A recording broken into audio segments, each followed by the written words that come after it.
આપણે જે રવિવારે સન્ડે જે આપણે ટોપિક બધાને સમજવા માટે કહેલું કે જેના ઉપર આજે આપણે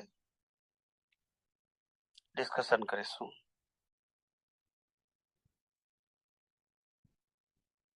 સૌથી પહેલા માઇન્ડ અને બ્રેઇન. મેં લાસ્ટ ટાઈમ સન્ડે મારી પ્રેઝન્ટેશન બાય મિસ્ટેક ખોટું હતું. મન અને બ્રેઇન મિકેનિકલ છે. મન સાથે ઘણી બધી પોટેન્શિયાલિટી છે, એને એક્સપાન્ડ કરી શકાય, ડેવલપ કરી શકાય, ઇન્ડિપેન્ડન્ટ છે. અને બ્રેઇન છે એ મિકેનિકલ છે. આપણા શરીરની અંદર 3 પ્રકારના મન છે. એમાં 2 પ્રકારના મન તો તમે જાણો છો કે કોન્શિયસ માઇન્ડ અને સબકોન્શિયસ માઇન્ડ. અને આનાથી ઉપરનું ત્રીજું મન છે સુપર કોન્શિયસ માઇન્ડ, જેમાં આપણે આધ્યાત્મ વિજ્ઞાનની વાત કરીએ. That is available. Conscious and unconscious A subject to relative truth છે. એની અંદર ડાટા ફીડ કરવાનો સબકોન્શિયસ અને કોન્શિયસ માઇન્ડ જે છે એ રૂટીનમાં એક્ટિવ હોય. આ ફિઝિકલ એક્ટિવેશન જે લાગે છે, એક્ટિવિટી એક્ટિવ લાગે છે, એ કોન્શિયસ માઇન્ડ છે. સબકોન્શિયસ માઇન્ડમાં સ્ટોરેજ છે, જરૂર પડે ત્યારે એનો ઉપયોગ કરવો. અને સુપર કોન્શિયસ છે એ યુનિવર્સલ ટ્રુથને સમજવા, રિયલાઇઝ કરવા પ્રયત્ન કરે છે. 3 ટાઈપ ઓફ. હવે બ્રેઇન એ આ બોડીનું સંચાલન કરે છે અને બોડી સાથે સંકળાયેલા મન, વચન, કાયા અને તેની સંકળાયેલી અવસ્થાઓ, એ અવસ્થાઓની સાથે આ બ્રેઇન કામ કર્યા કરે છે. એ બ્રેઇન જે છે એ બ્રેઇનમાં જે મેઇન જે મન છે, એ મન તમારું જે ગયા અવતારનું જે છે એ અત્યારે ડિસ્ચાર્જ મન ઓટો મોડથી કામ કરે છે, જેના આધારે તમારું બ્રેઇન કામ કરે છે. ડિસ્ચાર્જ મન લઈને આવ્યું છે કે ભાઈ આ મારા રિલેશન છે, આ મારું બોડી છે, આ મારા સર્કમસ્ટાન્સીસ છે. આ આખું જેને કહે ને કે સોફ્ટવેર ફ્રોમ પ્રીવિયસ બર્થ, મન, બુદ્ધિ, ચિત્ત, અહંકારનું સોફ્ટવેર એ લઈને આવ્યા છું અને એ થ્રુ ધ બ્રેઇન કામ કરે છે. થ્રુ ધ બ્રેઇન પર મિકેનિકલ કામ કરે છે. આ મિકેનિકલ કામ કરે છે એની અંદર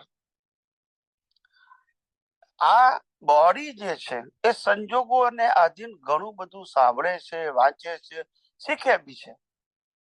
એમાંથી જરૂરી વસ્તુઓ જે નોલેજ રૂપે છે એ સબકોન્શિયસ માઇન્ડમાં સ્ટોરેજ કરે છે. શું કરે છે?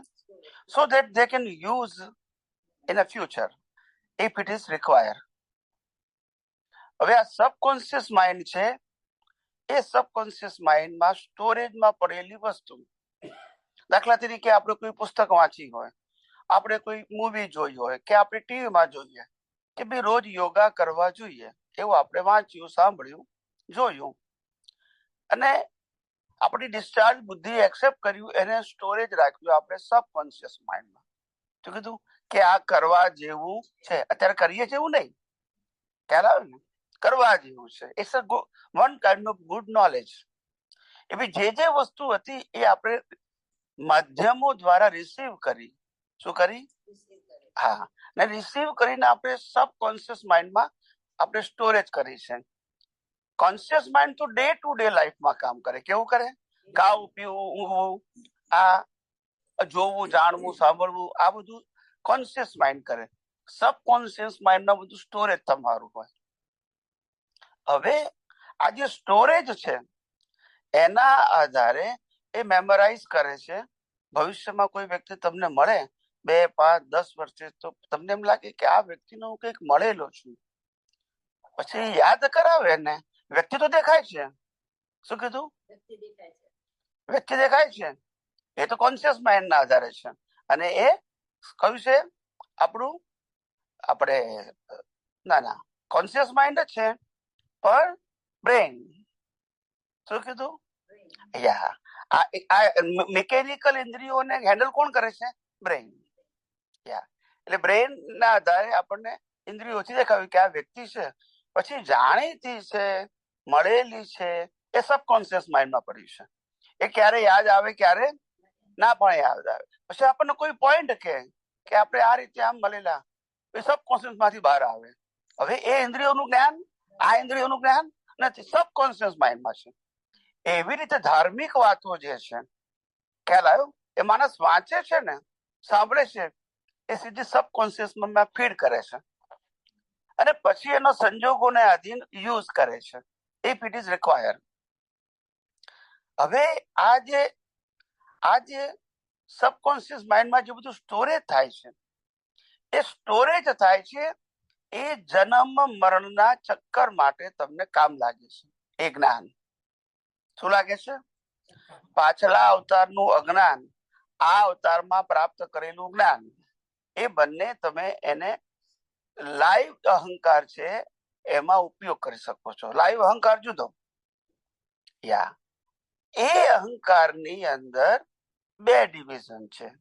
એક તો એ રિલેટિવ સત્યને એક્સેપ્ટ કરીને નવા કર્મ બાંધે, ફેવરેબલ ઓફ પ્રકૃતિ, અને સનાતન સત્યને અનુભવીને મન વચન કાયાની હોલ પ્રોસેસ થી શું રહે છે? મુક્ત રહે છે. તો જે મુક્ત રહે છે એ સુપર કોન્શિયસ છે. શું છે? એની પાસે રિલેટિવ સત્યનું જ્ઞાન નથી સ્ટોરેજમાં, સનાતન સત્યનું. એ સુપર કોન્શિયસ અહીંયા હેલ્પ કરે છે એને યુઝ કરવામાં. અને જે રિલેટિવ સત્યનું જ્ઞાન છે, એ અજ્ઞાન તરીકે નવા કર્મ બાંધવામાં, ગુડ લાઈફ માટે, પાપ પુણ્ય માટે ભાવમાં હેલ્પ કરે છે. શેમાં કરે છે? નવા ભાવ કરવામાં હેલ્પ કરે છે. એટલે નવા ભાવ થાય છે, એને આપણે શું કહીએ છીએ? હવે નવું સોફ્ટવેર તૈયાર થાય છે. જે સોફ્ટવેર નેક્સ્ટ બર્થમાં શું આવશે? ડિસ્ચાર્જ થ્રુ ધ બ્રેઇન, એટલે અત્યારે આપણો આ જે સંજોગ છે, એ કુદરતી રચના છે. એ ગયા અવતારના કર્મનું શું છે? રિઝલ્ટ છે. એ રિઝલ્ટમાં પરિણામ છે. હવે આ તમે જે સાંભળો છો એ રિઝલ્ટ છે, પણ સાંભળ્યા પછી જે ગ્રહણ કરો છો એ સુપર કોન્શિયસ માઇન્ડમાં સ્ટોરેજ થાય, કારણ કે યુનિવર્સલ ટ્રુથ છે. રિલેટિવ ટ્રુથ કેસેમાં જાય? સબકોન્શિયસમાં. પેલું સુપર સબકોન્શિયસમાં જાય. ખ્યાલ આવ્યો? અને એનો તમે દુનિયાથી મુક્ત થવામાં ઉપયોગ કરો છો. પેલા દુનિયામાં રહીને સારું કરવા પ્રયત્ન કરો છો કે મારી પ્રકૃતિ આવી નહીં, આવી હોવી જોઈએ, આવી નહીં, આવી હોવી જોઈએ. વાણી, વર્તન, વિચારો, રિલેશન, એજ્યુકેશન, બધું જ.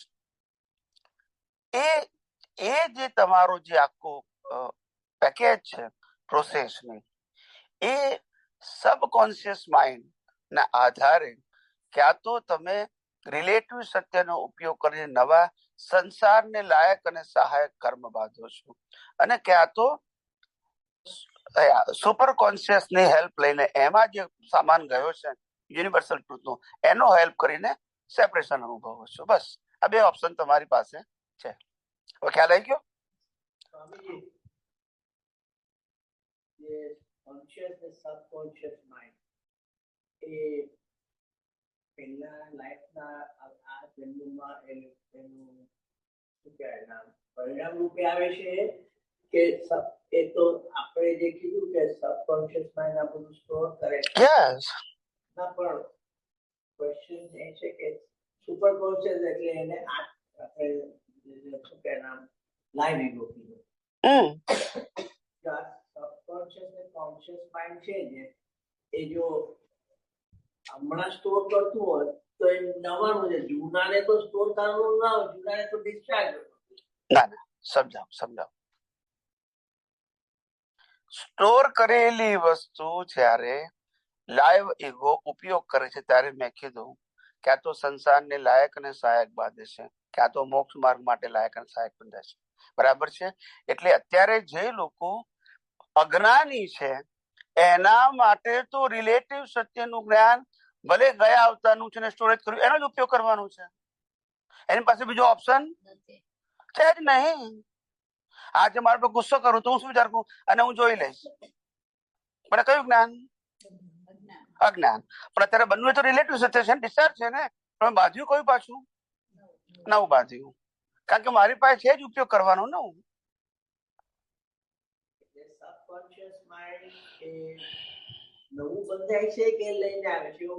સબકોન્શિયસ માઇન્ડમાં સ્ટોરેજ થાય છે, પછી એનો યુઝ કરે છે લાઈવ ઈગો. એ કોન્શિયસ સબકોન્શિયસ માઇન્ડ માંથી ઉપયોગ કરી શકે અને સુપર કોન્શિયસ માંથી ઉપયોગ કરી શકે. બે ઓપ્શન છે એની પાસે. આપણે અત્યાર સુધી સત્સંગમાં અનેક વખત કીધું છે કે લાઈવ ઈગોને સંસારને લાયક અને સહાયક કરવા બાંધવા, મોક્ષ માર્ગ માટે લાયક અને સહાયક પુરુષાર્થ કરવામાં એની પાસે ઓપ્શન છે. તો બે મેં તમને ઓપ્શન આપી દીધા, conscious and super conscious. You can use anything. તો કઈ જગ્યાએ છે? ઓકે,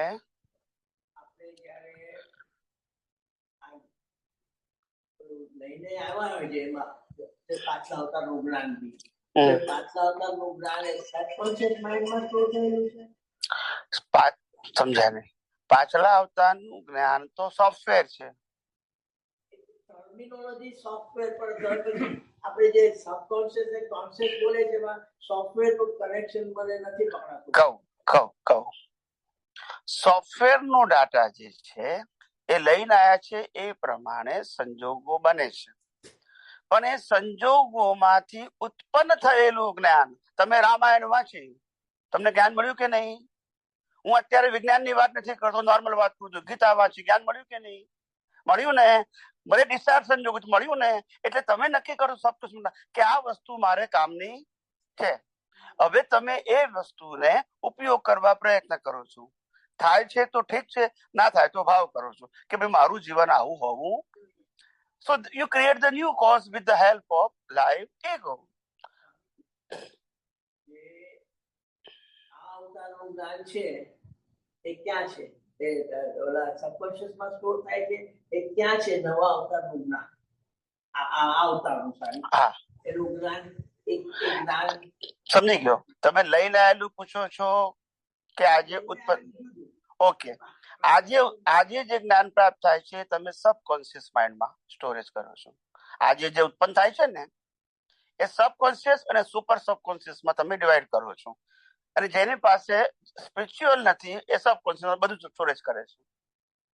એનો ઉપયોગ પછી નવા કોઝ માટે કરે છે લાઈવ ઈગો. હા, ખ્યાલ આવી ગયો? એક રિલેટિવ સત્ય છે ને બીજું સનાતન સત્ય છે. આગળ આવતો ને પેલા ખાલી છે. એટલે કહેવાનો મતલબ પેલા આખું બ્રોડલી સમજી જાવ. એટલે મેં તમને પેલા વિસ્તારથી સમજાવ્યું બધું કે જેથી તમને કન્ફ્યુઝન ના થાય. શું ના થાય? મારું કામ પ્રેઝન્ટેશન સાદી સીધી સરળ ભાષામાં કરવું કે જેથી તમે પેલા એને ગ્રાસ્પ કરી શકો. ગ્રાસ્પ કરીને એનાલિસિસ કરો, પછી તમે સબ્જેક્ટ ટુ એનાલિસિસ તમે ક્વેશ્ચન પૂછો, ટ્રાય ટુ અન્ડરસ્ટેન્ડ, સમજવા માટે. અને આ રીતે આખું આ જે માઇન્ડ અને બ્રેઇન એનું આખું સાયન્સ બહાર પડે. That is my intention. ખ્યાલ આવ્યો? મારો ઇન્ટેન્શન આ છે. કારણ કે સબકોન્શિયસ માઇન્ડ થી તો આપણે બધા પરિચિત છે, કોન્શિયસ એન્ડ સબકોન્શિયસ થી. પણ સુપર કોન્શિયસ શબ્દ કેમ નતો આવ્યો? કારણ કે યુનિવર્સલ ટ્રુથ ટોક નથી થતી ને. દરેક ધર્મ ગુરુએ જે વાત કરી એ રિલેટિવ સત્યની જ કરી છે. નવા કર્મો બાંધવાની એટલે સબકોન્શિયસમાં જ આવે. ખ્યાલ આવ્યો? જેનાથી નવો ભાવ મળે છે એવા સારા ભાવ તમે કરવા માંગો છો એ સબકોન્શિયસમાં એનું રો મટીરિયલ પડ્યું છે. Through the education, through the પ્રવચન, થ્રુ ધ બુક્સ, ખ્યાલ આવ્યો? એ પડ્યું છે અંદર. એ પછી તમે પુરુષાર્થ કરવામાં એનો ઉપયોગ કરો છો. મળ્યું ક્યાંથી? તો કે અહીં સંજોગોમાંથી. ખ્યાલ આવી ગયો? હા. એટલે આવી રીતે આ બ્રેન, પછી માઇન્ડમાં 3 પ્રકાર, કોન્શિયસ, સબકોન્શિયસ અને સુપર કોન્શિયસ. આવી રીતે આખું આ છે. બોલો. દ્રવ્યમન છે કોન્શિયસમાં, સબકોન્શિયસમાં આવે કે કોન્શિયસ? બ્રેન એ પ્રોગ્રામ છે જેનાથી એ પ્રોગ્રામને આધારે મન, વચન, કાયાના સંજોગો ઓટોમેટિક ઉભા થાય છે વિથ ધ હેલ્પ ઓફ કુદરતી રચના, with the help of law of nature.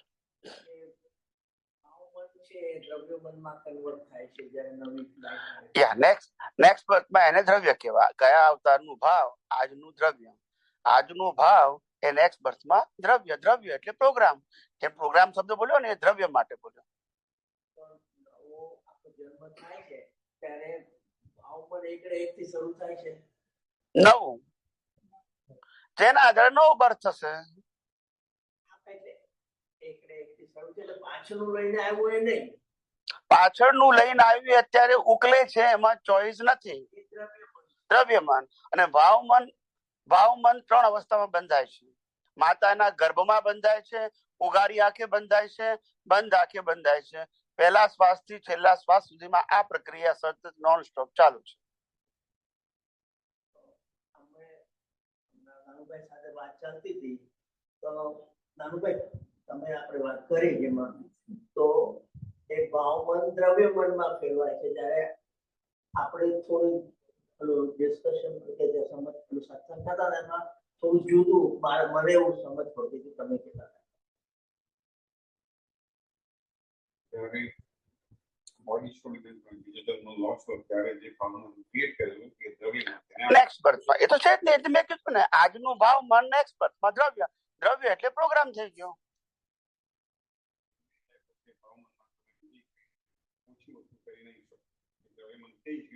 Yes yes, એમાં ચેન્જ ના થાય.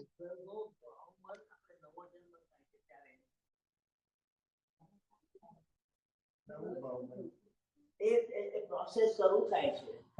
એટલે એ લઈને નથી આવતું. આપણે વિજ્ઞાનમાં વાત કરી કે પ્રત્યેક અવતારે લાઈવ ઈગો ફ્રેશ મળે છે. આ વાત આપણે કરેલી છે. અને ફ્રેશ મળે છે એટલે લાઈવ ઈગો નવા કર્મ ફ્રેશ બાંધે છે. ફ્રોમ માતાના ગર્ભમાંથી, એ પણ કહી દીધું, અને છેલ્લા શ્વાસ સુધી. બરાબર.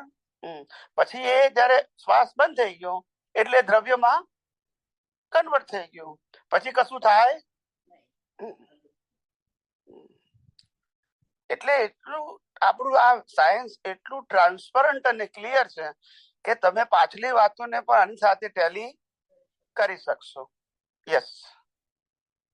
દાદાએ જે હું બાવો ને મંગળદાસ નો જે એક કોન્સેપ્ટ કીધો છે તે એમાં આ આપણે બાવાની વાત કરીએ. યસ. એને પણ બાવો બાવામાં પાછું બ્રાન્ચીસ પાડવાની. ખ્યાલ આવે ને? દ્રવ્ય અને ભાવ અથવા ડિસ્ચાર્જ ભાવ ને ચાર્જ ભાવ, ગમે તે શબ્દો વાપરી શકો. પણ એ છોકે પછી એમાં તમે સર કોડ પાડો કે દાદાએ બાવો કીધો, બરાબર.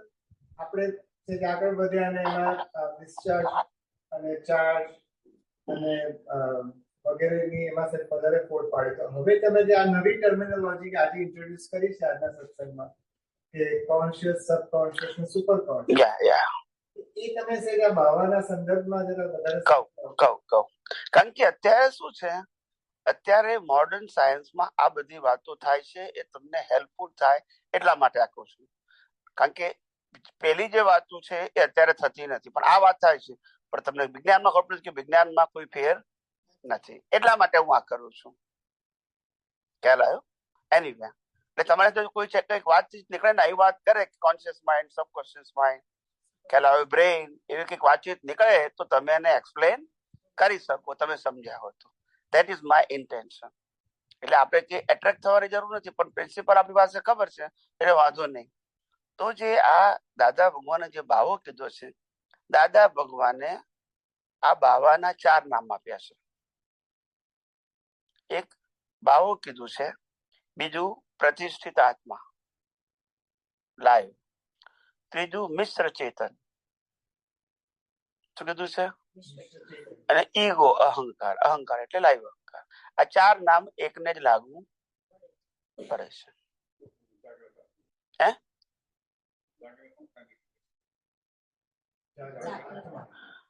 કહી શકાય પણ આત્મા શબ્દ વાપરો તો લોકોને તકલીફ થાય પાછું. હા, કે પછી આત્મા જાગૃત છે તો કે અજાગ્રત છે. આત્મા જાગૃત, આત્માની જાગૃતિ કહેવાય, પણ આત્મા જાગૃત ના કહેવાય.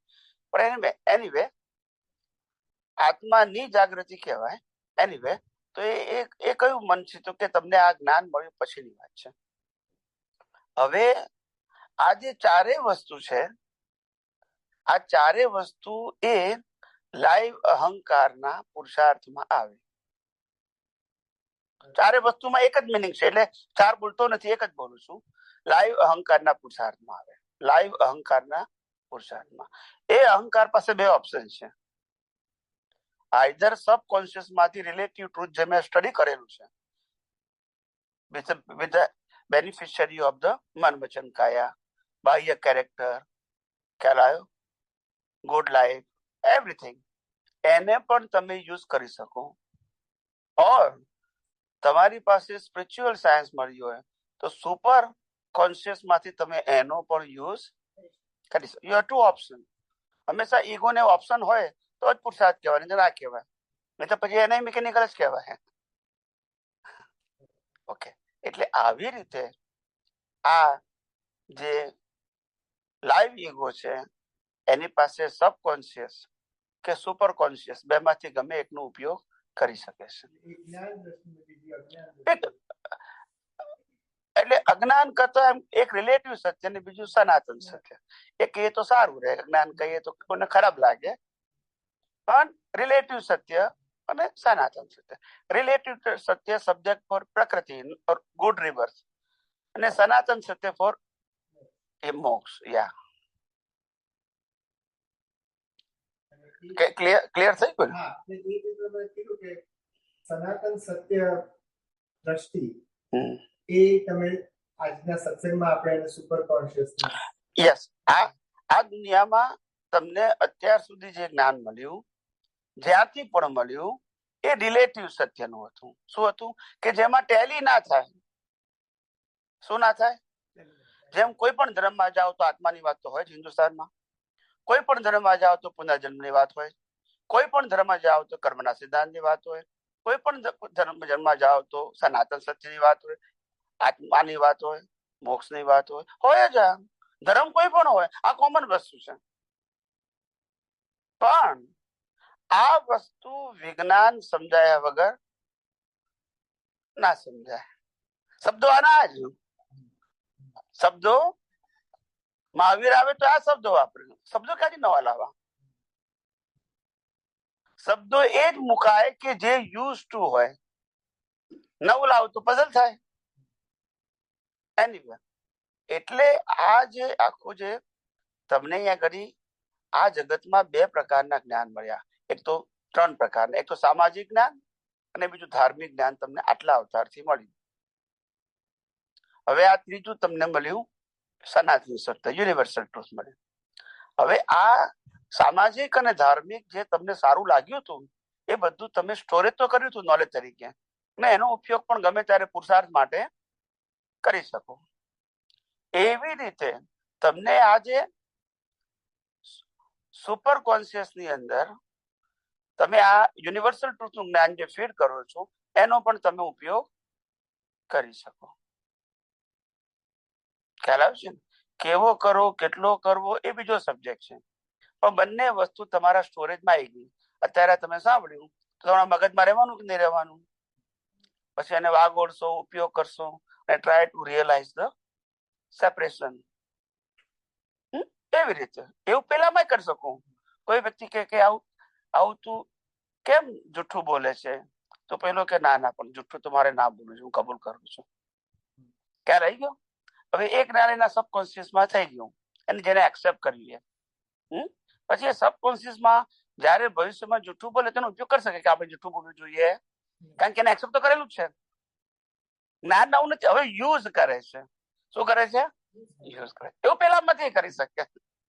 આપણે પહેલા તમે વાપર્યું છે કે આર્ટ્સ, કોમર્સ ને સાયન્સ. યસ, એટલે આર્ટ્સ કોમર્સ એને રિલેટિવ સત્ય કહેવાય, અને સાયન્સ ને સનાતન. તો સાયન્સ ખાલી જાય સુપરમાં આવે, સબકોન્શિયસમાં આવે. આ બધી વાતો જે પહેલા કરી છે ને બધી ટેલી જ થશે. વિજ્ઞાનમાં કશું કોન્ટ્રાડિક્ટ ના હોય, નહીં તો એનો મિનિંગ જ નહીં ને. યસ સર, લાઈવ ઈગો જ કરે. લાઈવ ઈગો પાસે જ પાવર છે. લાઈવ ઈગો જો કરે તો એ 3 બેટરી ચાર્જ કરીને નેક્સ્ટ ફોર્મ આવે. યસ, એમ થાય 100%. આ પ્રોબ્લેમ દેવા પછી નથી. ના, પછી નહીં. એ તો બેક ટુ કે નવો પ્રોગ્રામ બને છે. હવે અત્યારે માનો કે તમે સબકોન્શિયસ જગ્યા સુપર કોન્શિયસ માંથી તમે ફીડ કર્યું સાયન્સ અત્યારે, બરાબર છે, અને તમને સેપરેશન ફીલ થયું કે આ પ્રકૃતિને કુદરતી રીતે જોઈ અને હું શુદ્ધાત્મા છું એ લક્ષમાં તમને રહ્યું અત્યારે, બરાબર છે. પણ એ પુરુષાર્થ છે. શું છે? સ્વભાવ. એટલે પુરુષાર્થ નું ફળ આવે હંમેશા, જો સ્વભાવ નું ફળ ના આવે. એટલે આ પુરુષાર્થ તમે જે કર્યો એનું ફળ શું આવશે? મોક્ષ માર્ગ માટે લાયક અને સહાયક સંજોગો. અને તમે સબકોન્શિયસ માંથી ઉપયોગ કરતો સંસારને લાયક અને સહાયક સંજોગો મળશે. થઈ ગયું? ક્લિયર થઈ ગયું? તમને ક્લિયર થઈ ગયું ને? બસ બસ બસ. ના, જ્યાં સુધી ના થાય ત્યાં સુધી પૂછવાનું એમ. આ શું કે આ પહેલી વખત પ્રેઝન્ટ કરું છું એટલે બધાને પ્રશ્નો ઉભા થાય અને મને એમ થાય કે જવાબ નીકળી જાય તો પછી અનેક લોકોને પછી કામ લાગશે આગળ. આપણે લાસ્ટ રવિવારે તમે કોડ પાડી હતી, એ મારી ભૂલ હતી એ વખતે. સોરી. એનું પણ તમે આમાં સેજ ટેલી કરો તો સારું. આપણે વાત કરી હતી સ્થૂળ, સૂક્ષ્મ, સૂક્ષ્મતર ને સૂક્ષ્મતમ. એની આપણે વાત થઈ તો કહી દઉં, એને ટેલી કરી આપું. સ્થૂળ અને સૂક્ષ્મ છે એ ડિસ્ચાર્જમાં જાય, ને સૂક્ષ્મતર ને સૂક્ષ્મતમ છે ચાર્જમાં જાય. સૂક્ષ્મતર એ સબકોન્શિયસમાં જાય અને સૂક્ષ્મતમ એ સુપર સબકોન્શિયસમાં જાય. ક્લિયર? ઓકે. તમે જે કહો છો હું કહી દઈશ, બરાબર છે. તમે 20 વર્ષ પહેલા કીધું આ ટેલી કરી આપીશું, નવી વાત કરીશ તો. કારણ કે વિજ્ઞાનમાં કશું નવું નથી, મારું પ્રેઝન્ટેશન નવું છે. સાયન્સ તો તેનું તે જ છે, સાયન્સ નવું નથી. એક મિનિટ, તમારે કઈ પૂછવું હતું પ્રભુ સાહેબ? વચ્ચે રહી ગયું એમનું.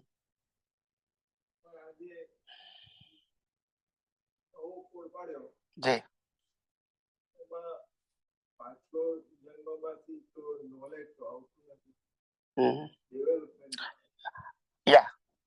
અજ્ઞાન નું ડેવલપમેન્ટ આવે, જે મિથ્યા જ્ઞાન મિથ્યા દર્શન મોહને કારણે, અથવા પ્રોગ્રામ આવે જેનાથી મન વચન કાયાના હિસાબો આવે.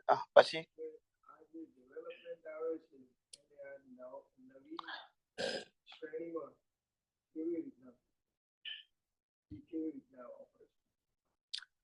ડેવલપમેન્ટ કામ લાગે ને તમને?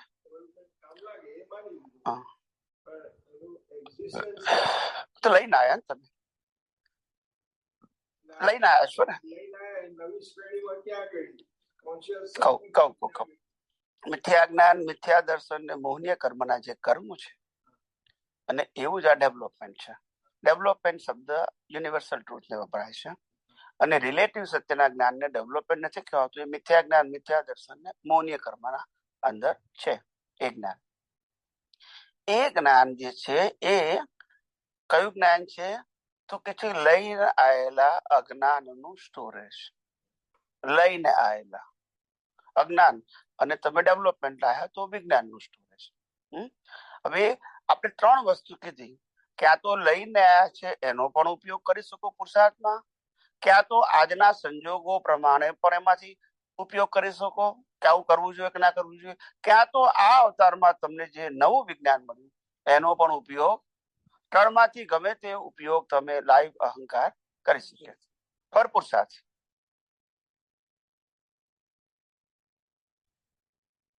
ખ્યાલ આવ્યો? હવે નવું મળ્યું એમ પછી બે ભાગ થશે. રિલેટિવ સત્યમાં પણ સબકોન્શિયસમાં જાય અને સુપર કોન્શિયસમાં પણ જાય. એ ડિપેન્ડ, તમને સનાતન સત્ય મળ્યું તો સુપરમાં જાય, રિલેટિવ સત્યનું જ્ઞાન મળ્યું તો કોન્શિયસમાં જાય.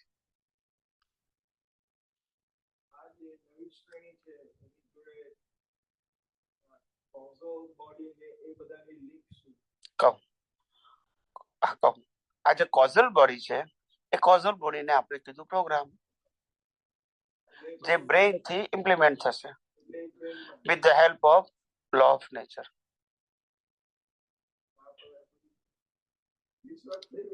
ના કઈ વાંધો નહીં, પણ હું જવાબ આપવા બેઠો છું પછી વાંધો શું? તમને જે ના સમજાય, કન્ફ્યુઝન થાય તો પૂછી લેવાનું. આજે આપણો આ પહેલો પ્રયોગ છે એટલે થોડું જરા એ રહેવાનું, આઈ નો ધેટ, પણ તમે વિચાર કરો, તમારે પૂછવાનું, મારે જવાબ આપવાનો છે. તો ચિંતા મને હોય કે તમને હોય, કોઈ પણ નવો સબ્જેક્ટ વિચાર મારે કરવો પડે, because I M a scientist. તો મારી બધી વાતો ટેલી થવી જોઈએ, અધરતાલ ના હોવી જોઈએ. મેં ગઈકાલે જોયું ને આજે જોયું ને આવતીકાલે જોયું, પછી સાયન્સ ના કહેવાય, પછી રિલેટિવ છે કે આપણે શું હોય તો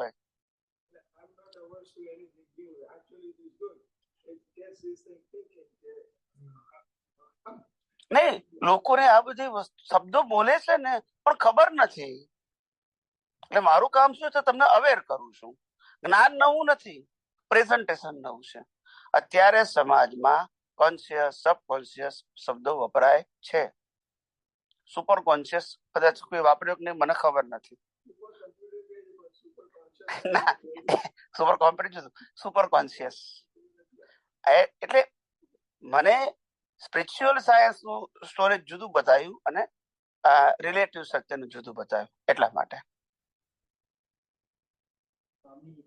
ગૂગલ એવું કે છે હા. difference between mind and brain. So what exactly is the difference between the mind and the brain? Well, the mind is separate yet inseparable from the brain. આપણે અત્યારે વાત કરતી હતી એમાં માઇન્ડ ને બ્રેન જુદા કે છે, આ એવું કે છે કે they are not separable. ને માઇન્ડ નું મેં થોડું વાંચ્યું, માઇન્ડ નું it's a complex process. શું કહેવાય ના, ન્યુરોલોજીકલ બધી અંદર બ્રેન ને આવે ત્યારે ધ્યાન બધું એ પ્રમાણે પછી બ્રેન નું કનેક્શન થાય છે ક્યારે કરું, બ્રેનમાં તમે મેસેજ મોકલે જ્યારે નર્વ્સ થી, તો પછી બ્રેન કે છે કે ઓકે આમ કરો તેમ કરો, દાદી કે તરત હાથ ખેંચી લો. તો જે ન્યુરોલોજીકલ છે બધી પ્રોસેસ એ બધું બ્રેનમાં જાય, બધું બ્રેનમાં જાય, બોડી રિલેટેડ બધું જ બ્રેનમાં જાય. સેન્સીસ બધી, ધારો કે અહીંયા અડકું અને અહીંયા સંદેશો ગયો, એ બ્રેન કહેવાય, માઇન્ડ નહીં. એટલે મિકેનિકલ પ્રોસેસ. શું છે? માઇન્ડ જુદી વસ્તુ છે. માઇન્ડ ની અંદર હ્યુજ પોટેન્શિયાલિટી છે, હ્યુજ. આ તમે કેટલી ડેવલપ કરો છો એ ઇન્ડિવિજ્યુઅલ મેટર છે, પણ એમાં અને એ આખું જે આ વર્લ્ડનું સુપર કોમ્પ્યુટર છે, સુપર કોમ્પ્યુટર, એની સાથે કનેક્ટ કરી શકો and then you know the universal truth.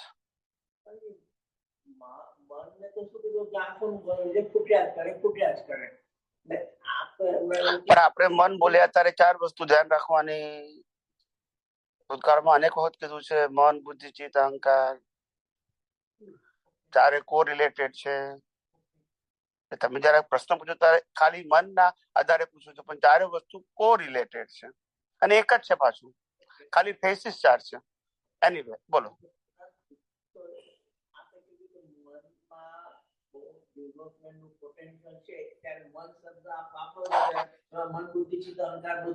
આવી જાય, જયારે પણ મન બોલું ત્યારે આવી જાય. મન વચન કાયામાં મન આવ્યું તો મનમાં મન ચિંતન કરે આવી કેમ લખી જ બોલવાનું પછી આપણે. લાઈવ યુગોનું મન જુદું, પાછું મન વિચિત અહંકાર એ બીજું કે બે ભાગ તો છે. એક ડિસ્ચાર્જ નું મન, ચાર્જ નું મન, ડિસ્ચાર્જ માં મન વિચિત અહંકાર, ચાર્જ માં મન વિચિત અહંકાર, બંને સબ્જેક્ટ શું થઈ ગયા? ઓકે. ઓકે, પતી ગયું.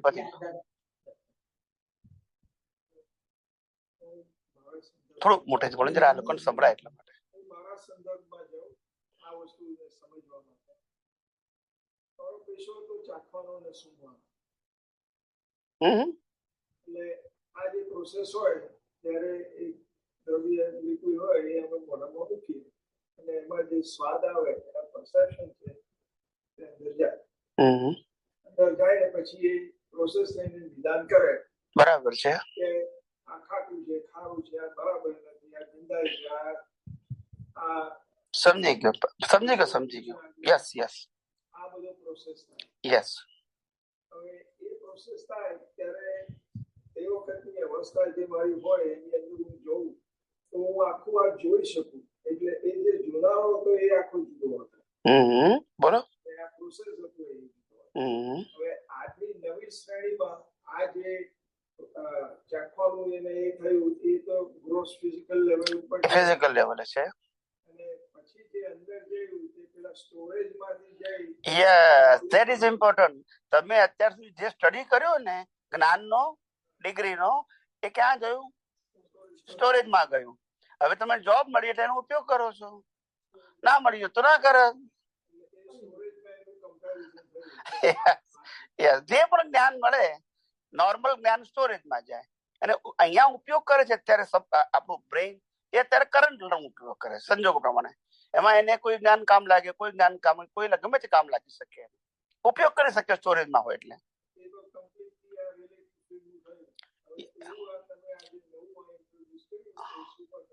Super consciousness.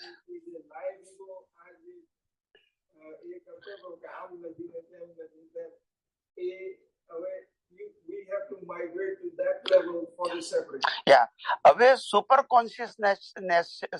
કોન્શિયસ છે એ યુનિવર્સલ કોન્શિયસનેસ સાથે ટચ કરવા માંગે છે, કારણ કે એમાં બેઝ જ છે. ખ્યાલ આવ્યો? સુપર કોન્શિયસમાં યુનિવર્સલ ટ્રુથ જ છે. They try to connect the universal consciousness, કે જેના આધારે આખી આ સિસ્ટમ સાયન્સની ચાલે છે. સાયન્ટિફિક સર્કમસ્ટાન્શિયલ એવિડન્સ ચાલ્યા કરે છે. એનું સાયન્સ આપણે કીધું છે કુદરતી કાનૂન ને કુદરતી રચના.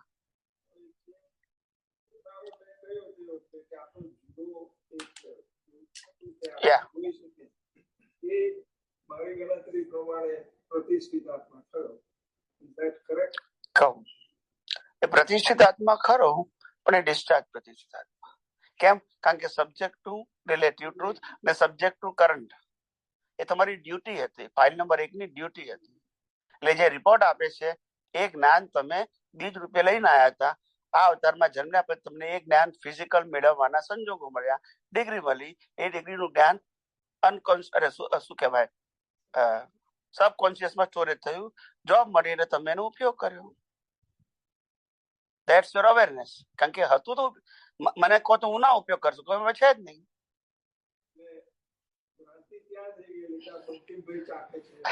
હા, એટલે બંકિમભાઈ ચાખે છે પણ ડિસ્ચાર્જ અંતસ્કરણ ને.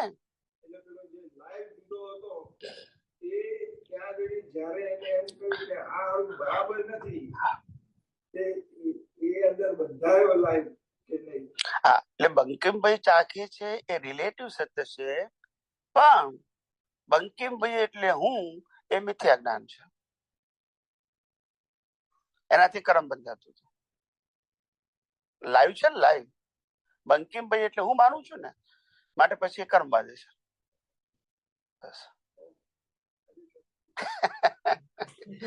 મેં શું કહું, તમે જેટલું પૂછશો હું ક્લિયર જવાબ આપીશ, અને ગોળ ગોળ નહીં આપું, લાંબા લાંબા નહીં આપું. યસ. ને તમને તમારા સંદર્ભમાં પૂછો એટલે તમને પ્રેક્ટિકલ મળે. બીજા કોઈનો રેફરન્સ આપું તો એમાં ઈફ એન્ડ બટ આવે, પડતા આપું તો તમારું એઝ ઇટ ઇઝ તમે પ્રેઝન્ટ કરો છો. એ જ આ જે વિઝન છે ને એ અમારું અનુભવ જ્ઞાનની ડિક્શનરી કહેવાય. શું કહેવાય? ડિક્શનરી. તમે જે શબ્દ બોલો એનું સાયન્સ કહીએ અમે. ચાલો, ડિક્શનરી એટલે યુનિવર્સલ ટ્રુથ વિઝન. ફિઝિકલ ના હોય, હવે તમે જે શબ્દ મૂકો એનો હું જવાબ આપું. સ્વામીજી, જી હું તો બહુ પ્રાથમિક વાત કરું છું. જી જી બોલો.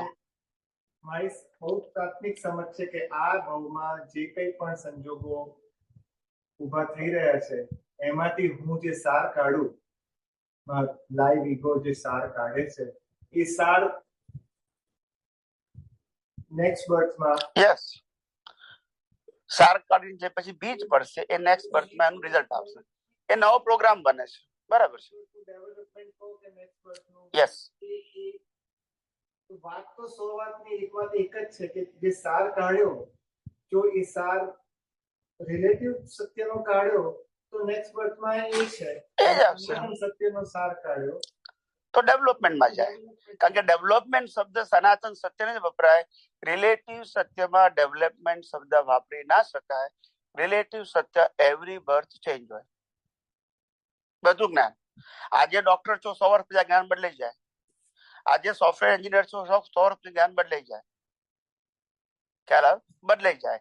પણ યુનિવર્સલ ટ્રુથ તો એટલે એ જેટલું ડાયજેસ્ટ કર્યું, માનો કે 5%, તો નેક્સ્ટ બર્થમાં ડેવલપમેન્ટ કેરી પૂરતા 5 4% ના થાય.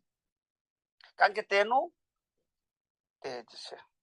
એટલે જે આજના જે સંજોગો છે એ સંજોગો ને કારણે અમુક જે મેમરીઝ આવી એને વાગોળીને સાર કાઢ્યો એને, અને જો સનાતન સત્યના સંદર્ભનો સાર નીકળ્યો હોય તો ડેવલપમેન્ટ,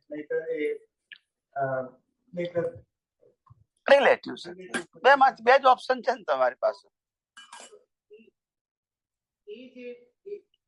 એ જાતની જે સમજણ છે એમાં આ સુપર કોન્શિયસનેસ ક્યાં છે?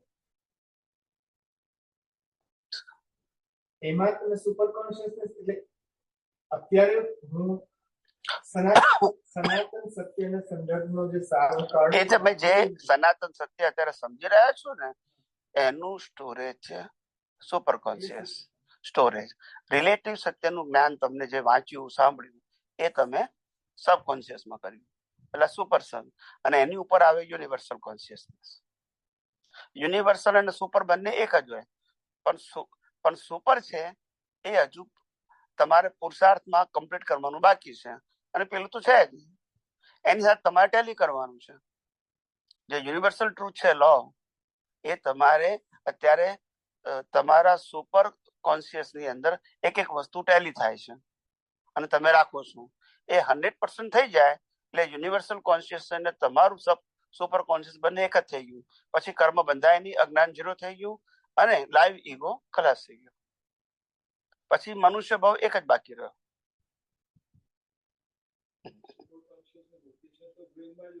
બધું ત્યાં જ આવે ને. આ તો તમને સમજાવવા માટે કહું છું. ના પૂછાય, હું તો જવાબ આપવા તૈયાર છું. પછી ક્યાં વાંધો છે?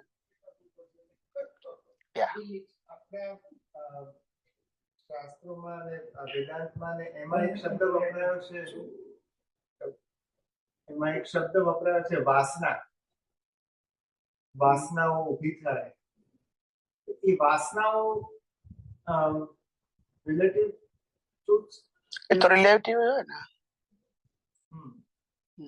વાસના એ રિલેટિવ ટ્રુથનો જે શાસ્ત્રોમાં વાસનાને અતૃપ્ત ઈચ્છાઓ કહી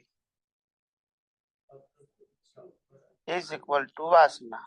આ સાદી સીધી સિમ્પલ ભાષાની ડેફિનેશન. અતૃપ્ત ઈચ્છા ઇઝ ઇક્વલ ટુ વાસના. મોહ, તમે લાસ્ટ ટાઈમ આપણે બધું મોહના નેચર જ આવે. બધું ક્રોધ, માન, માયા, લોભ, રાગ, દ્વેષ બધાનું મૂળ કારણ તો મોહ છે. મોહ એટલે આ જગતમાં સુખની અપેક્ષા, એ જ મોહ. પછી એ અપેક્ષાના પ્રકાર અનેક હોઈ શકે. એ તમારી વાસના ઉપર આવે. તમને શેમાં સુખ લાગે છે એ પછી ઇન્ડિવિડ્યુઅલ મેટર છે. એવી રીતે પણ કોમન રીઝન એ છે કે આ જગતમાં સુખ છે એવું તમને લાગે છે, એનું નામ સિમ્પલ મોહ. બસ. અને નિર્મોહી એટલે આત્મા સિવાય કોઈ જગ્યાએ સુખ નથી એવું ફિટ થઈ જવું, એનું નામ નિર્મોહ. પછી ભલે આને મોહ હોય, એ ડિસ્ચાર્જ કહેવાય. જીવતો મોહ ક્યાં સુધી છે કે આજે પણ વિનાશી વસ્તુઓમાં સુખ છે એવું જે હું માનું છું ને લાઈવ ભાગમાં, એ મારો જીવતો મોહ છે. અને જીવતા ભાગમાં મને ખબર પડી ગઈ કે આત્મા સિવાય કોઈ જગ્યાએ સુખ નથી, બાકી બધે ઠેકાણે તો ફોર્માલિટી છે ને હિસાબ છે, અને એ કુદરતી રચના છે. બસ. તો પછી એને મોહ નથી કહેવાતું. ભલે આને ગમતું હોય, ના ગમતું હોય, ભાવતું હોય, ના ભાવતું હોય, એ બધું ડિસ્ચાર્જમાં જાય. શેમાં જાય? આને તો હોય ને ક્રોધ, માન, માયેલો ભાગ બધું જ હોય ડિસ્ચાર્જમાં. તો આના થ્રુ જે વ્યક્ત થાય તે આને બધું જ હોય. આપણે લાઈવ યુગોની વાત, લાઈવ યુગોમાં હોવું જોઈએ નહીં. લાઈવ યુગોમાં હોવું જોઈએ, શું હોવું જોઈએ? Universal truth. યુનિવર્સલ શું છે? સુખ કેવળ આત્માનું જ સ્વભાવ છે. આ જગતમાં તો સુખ નથી, એ તો બિલીફ છે તમારી. સુખ અને દુઃખ બે બિલીફ છે. બસ જ્ઞાતાથી છે.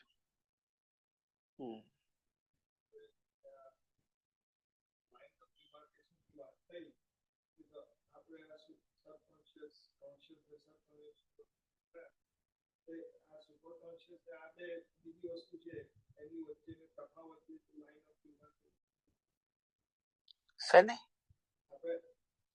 સુપર કોન્શિયસ અને કોન્શિયસનેસ ને સબકોન્શિયસનેસ કઈ અને સુપર કોન્શિયસનેસ, તો આ લાઇન ઓફ ડિમાર્કેશન જે છે એ ક્યાં ફિટ થાય આ સંદર્ભમાં? હા, કહું. કોન્શિયસનેસ જે છે આપણી, એ બ્રેન ને આધારે કહેવાય. સબકોન્શિયસ એ સ્ટોરેજ છે પણ રિલેટિવ સત્યનો, અને સુપર સબકોન્શિયસ છે એની પાસે સ્ટોરેજ છે યુનિવર્સલ ટ્રુથનો. બસ એટલે ઓટોમેટિક લાઇન ઓફ ડિમાર્કેશન તો આવી જ ગઈ. આવી જ ગઈ ને, ડેફિનેશન થી જ આવી ગઈ ને પ્રભુ. And now there is a better understanding of this word, line of demarcation. વિજ્ઞાનમાં બધું ક્લિયર હોય સાહેબ, ગોળ ગોળ ના હોય.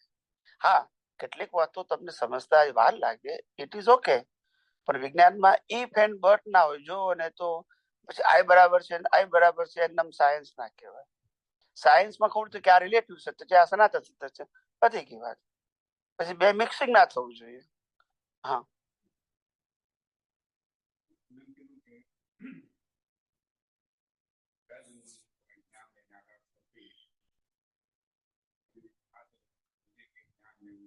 તે અને સ્પર્ધમાન સંજોગો.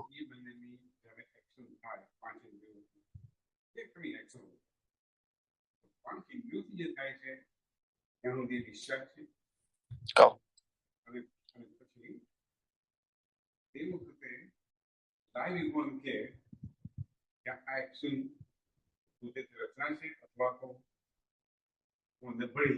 બસ બે જ ઓપ્શન. યસ યસ યસ, એમ જ છે.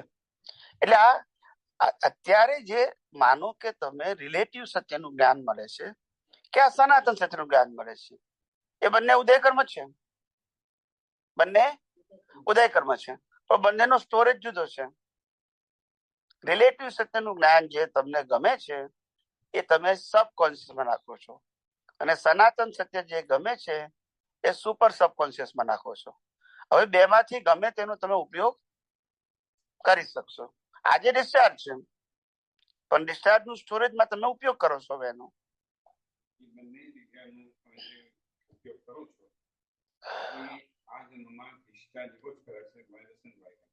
નો, લાઈવ ઈગો કરે તો ડિસ્ચાર્જ થાય છે, કુદરતી રચના છે. ડિસ્ચાર્જ થાય છે તે કુદરતી રચના છે, પણ તમે સબકોન્શિયસમાં ફીડ કર્યું ને બીકોઝ ઓફ યોર ઇન્ટરેસ્ટ. તમે બધું ફીડ નથી કરતા. જે તમારા માટે ઇમ્પોર્ટન્ટ વસ્તુ છે એ જ ફીડ કરો છો, બાકી બધી વસ્તુ કરો છો.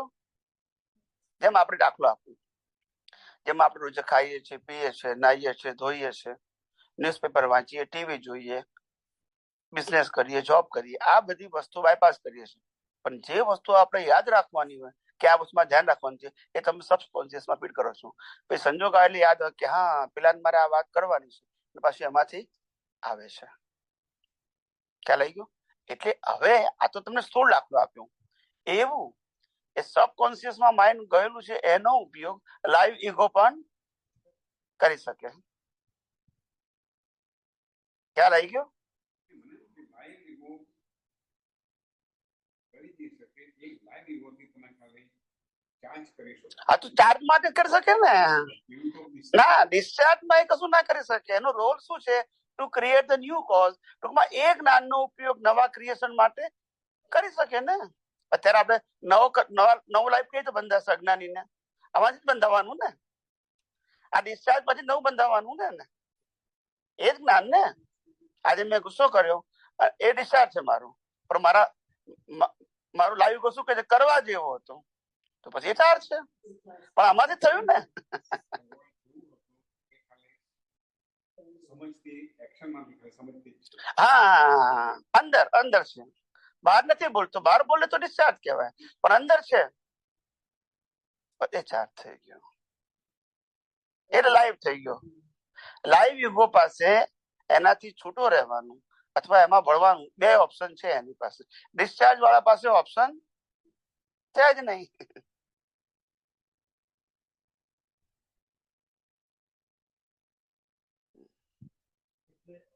સ્વામીજી, આમાં તો એવું થયું કે હું આત્મા છું, હું શુદ્ધાત્મા છું, અને બીજું બધું કુદરતી રચના છે. બસ સુપર કોન્શિયસમાં તો એટલું આ બંને બે છે, પણ આના રિલેટેડ પણ જે સાયન્સ હોય એ બધું અંદર સ્ટોરેજ હોવું જોઈએ, જેથી ક્યારે પઝલ થાય તો આપણે એનો ઉપયોગ કરી શકીએ. ઉપયોગ તો આ બે વસ્તુ જ કરવાનો છે. બે વસ્તુ મેઇન છે. પેલી વસ્તુ એની બધી ડિટેલ છે. ખ્યાલ આવી ગયો? દાખલા તરીકે તમને ખરાબ વિચાર આવ્યો, તમે કર્યો નથી પણ આવ્યો, ડિસ્ચાર્જ. હવે તમારું લાઈવ યુગો તમને એવું કહે છે કે ભાઈ આ ખરાબ વિચાર તો મને ના આવવો જોઈએ. લાઈવ યુગો બરાબર છે. પછી પાછો લાઈવ યુગો ત્યાંથી સુપર કોન્શિયસ માંથી જ્ઞાન લેશે કે ભાઈ આ તો કુદરતી રચના છે, સોલ્યુશન. એટલે આ મને ખરાબ વિચાર આવે ઉડી ગયું, કુદરત ના બોલ્યા એટલે. હવે જેની પાસે આ જ્ઞાન નથી એ શું કરશે કે આ ખરાબ વિચાર આવ્યો, મારે બીજા અવતારમાં આવો ખરાબ વિચાર કરવો, નવું કોઝ નાખશે. હવે ખ્યાલ આવી ગયો? એ કુદરતી રચના જોઈ શકતો કારણ કે એની પાસે નથી ને, એટલા માટે એનાથી નવું કર્મ બંધાશે.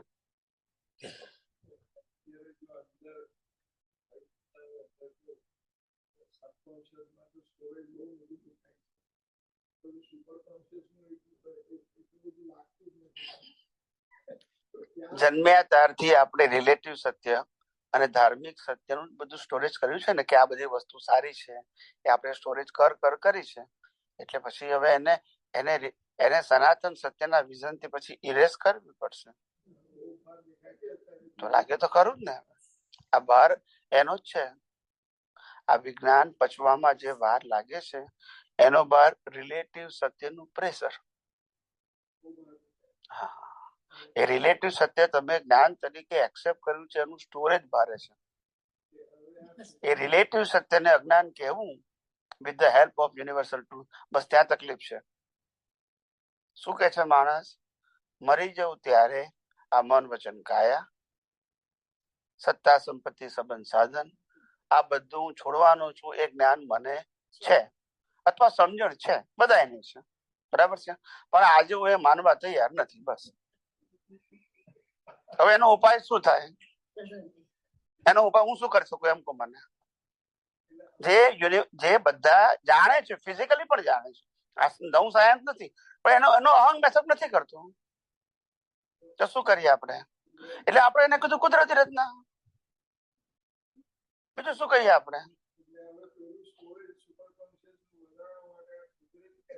તો એનાથી જ થાય સાહેબ. બીજું આ તો મેં તમને એબ્સ્ટ્રેક્ટ કહી દીધું, પણ જેટલા તમને ક્વેશ્ચન હોય તો તમારા લાઈવ ઈગોને જવાબ જોઈએ એમ. એટલા માટે બુદ્ધિને અહંકારને જવાબ જોઈએ. એ જવાબ આપને સમાધાન થઈ જાય, પછી એને એક્સેપ્ટ કરી લે એમ.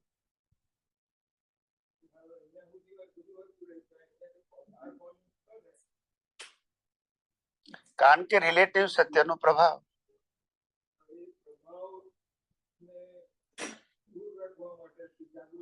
કુદરતી રચના. શું કરીએ હવે? નહીં ચાલે, મને તો નહીં ચાલે, મારે તો મંદી પડવું પડશે. હે ના મેં તો આપતા જ હતો.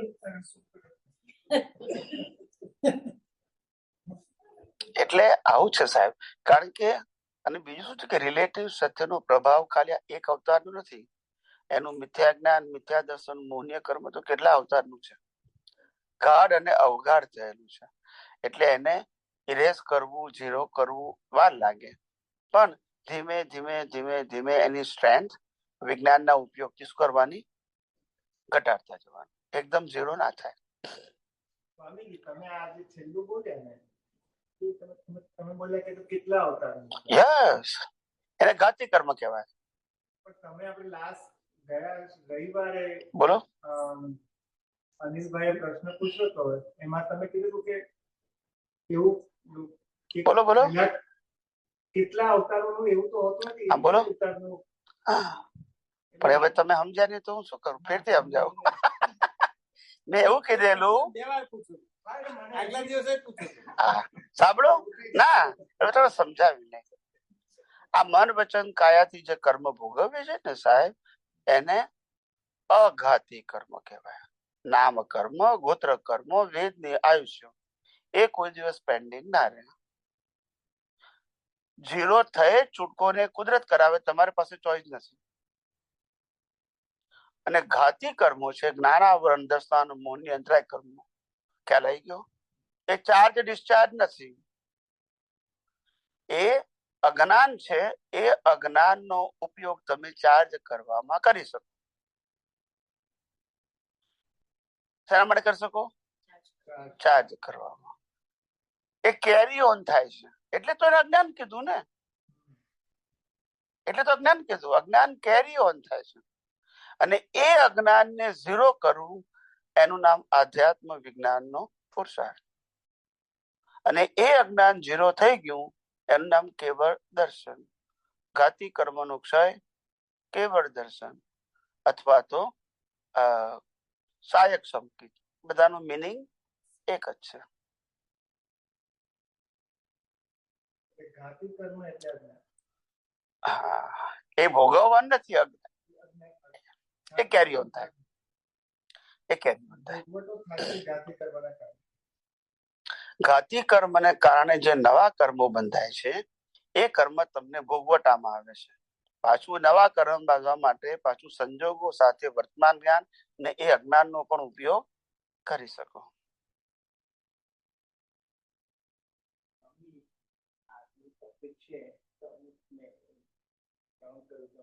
કે આ તમે સમજો તો પ્રશ્ન થાય તો તમે કોઈને સમજાવી શકો. પણ છે સમજણ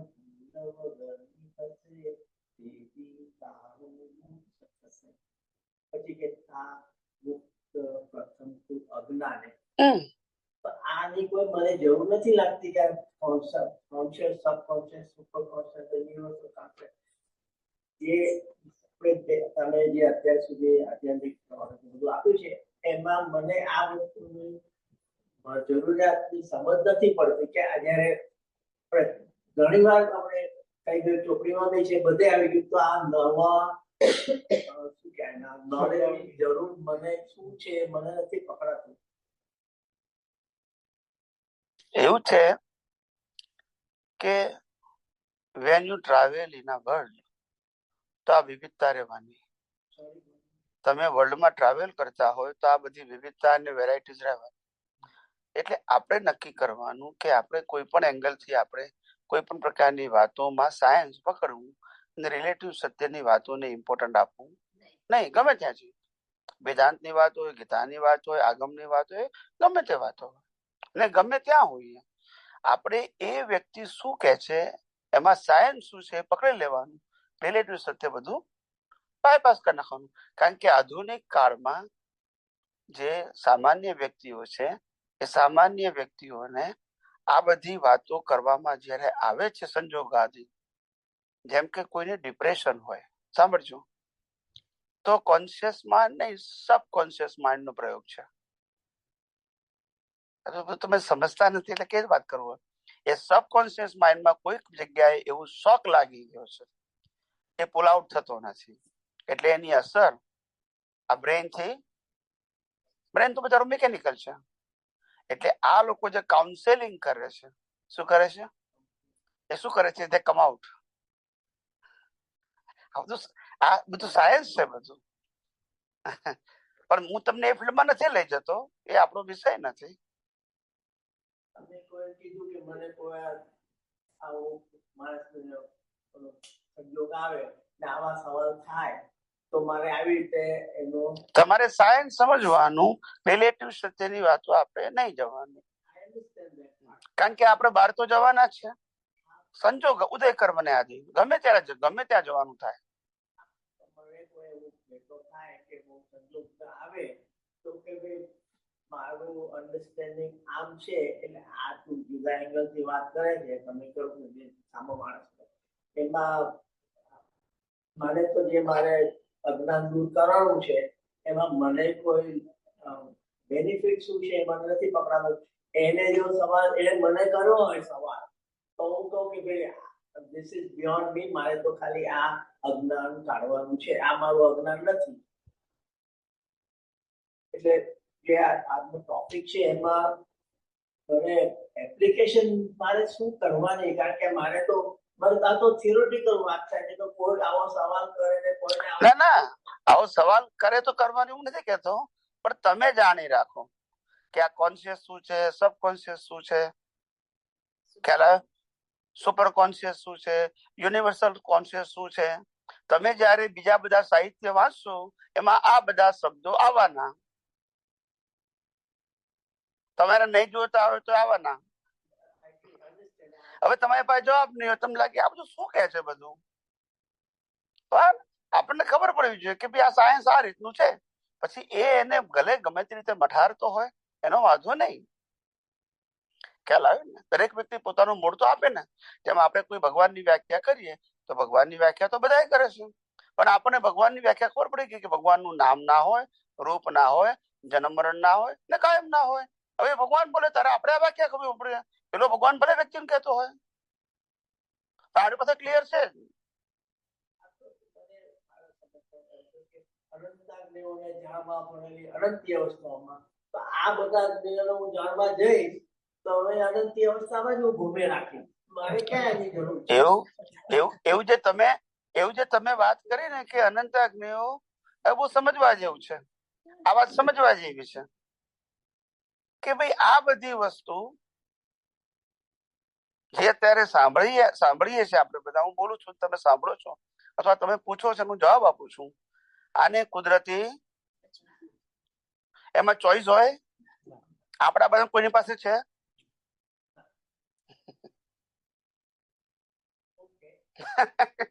That is the answer. That is the answer. આપણે આપણા જીવનમાં પણ પ્રીવિયસ, ટુડે ઓર ટુમોરો એવી ઘણી બધી વસ્તુ બનવાની જ કે જેને તમારે કોઈ કન્સર્ન જ નથી, પણ યુ આર નો ચોઈસ. એવું આ તો મેં તમને, કારણ કે આ અત્યારે જે મોડર્ન સાયન્સ જે છે, જે કોમર્શિયલ સાયન્સ તરીકેનો ઉપયોગ થાય છે, મેડિટેશનમાં કહો, એક્સપ્લેનેશનમાં કહો, બધે ઠેકાણે વપરાતા હોય છે. મોટા મોટા જે વ્યક્તિઓના જે બુક્સ આવે છે અને જે બધા આપણે લેખ આવે છે એ બધામાં આ બધા શબ્દો મૂકેલા હોય છે. હવે આપણે ગમે ત્યાં પૂછીએ કે વાંચવાનો સંજોગ આવે કે સાંભળવાનો સંજોગ આવે કે ટીવી દ્વારા આપણને સાંભળવાનો સંજોગ આવે તો આપણું ક્લેરિટી હોવી જોઈએ. પછી બોલે ગમે તે કરતા હોય, યસ કે નો? આજે તમને હું શુદ્ધાત્મા છું એ ખબર પડી ગઈ, બરાબર છે. હવે તમારી પાસે આ વ્યાખ્યા નથી, દાખલો આપું છું કે ભાઈ ભગવાન કોને કે એની વ્યાખ્યા ખબર નથી. હું શુદ્ધાત્મા ખબર પડી ગઈ ને શુદ્ધાત્મા ચેતન, અવિનાશી અને અનંત શક્તિ વાળું છે એ ખબર પડી ગઈ, પણ ભગવાનની ડેફિનેશન તમારી પાસે નથી. ભગવાન શબ્દ તો તમને જન્મજાત ખબર છે. એટલે કોઈ કે ભાઈ આ રામ ભગવાન, કોઈ કૃષ્ણ ભગવાન, તો કે મહાવીર ભગવાન, એ તમે બધાએ સાંભળેલું છે, પણ તમારી પાસે ભગવાનની ડેફિનેશન નથી.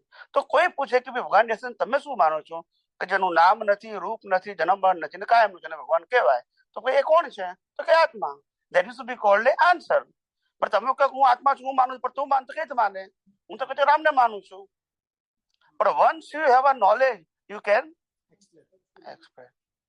તમે માનો છો એટલે પેલો સ્વીકારશે નહીં, તમારું એક્સપ્લેનેશન જોઈએ. એક્સપ્લેનેશન મારી પાસે સાંભળવા માંગે તો સવાલ આવે છે, તો આપણે કીધું પ્રમાણે કુદરતી રચના છે, આ ડાયલોગ થઈ ગયો. મને કોઈ એક્સપ્લેનેશન માંગ્યું નથી મારી પાસે, તો પછી હું શું કામ એમાં ઊંડો ઉતરો? કુદરતી રચના એવું નહીં. હવે તમે સમજ્યા જ નહીં હજુ મારી વાત. હું એવું કહેવા માંગુ છું કે આ 14 આપતવાણી લખાય એ બધું તમારે કામનું છે? હા કે ના? બે માંથી એક ટીક કરો. 14 આપતવાણીમાં પ્રિન્ટ થયું છે, બધું તમારે કામનું છે? તમે વાંચો છો ને? જો હમણાં ને મેં હમણાં પૂછ્યું તે વખતે તમને કેમ પસંદ આપ્યો મારે કામનું નથી? તો બસ એટલે આ ડેવલપ થયું ત્યારે ખબર પડે ને. એટલે કઈ પણ વસ્તુ ડેવલપ થાય પછી તમે એને બાયપાસ કરી શકશો. એ વસ્તુનું અજ્ઞાન હોય તો તમે એને બાયપાસ નહીં કરી શકો. જે વસ્તુમાં તમે મેચ્યોર થઈ ગયા એટલે હવે તમને ખબર પડી કે આ વસ્તુ મારે કામની નથી. નહીતર આપણે એમાં ઊંડા ઉતરતા હતા.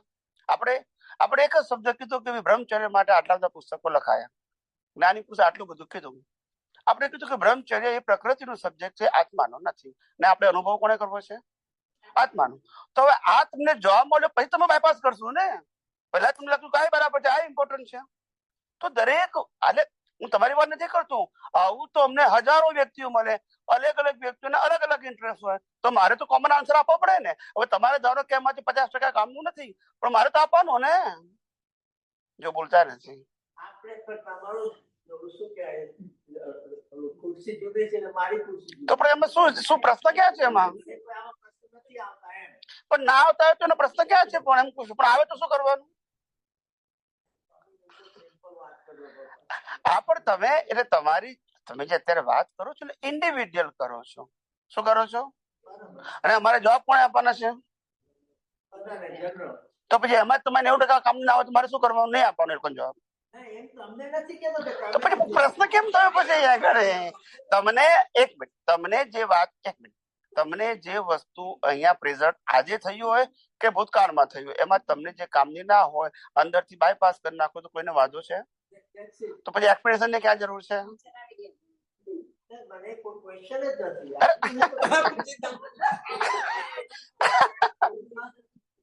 ઓકે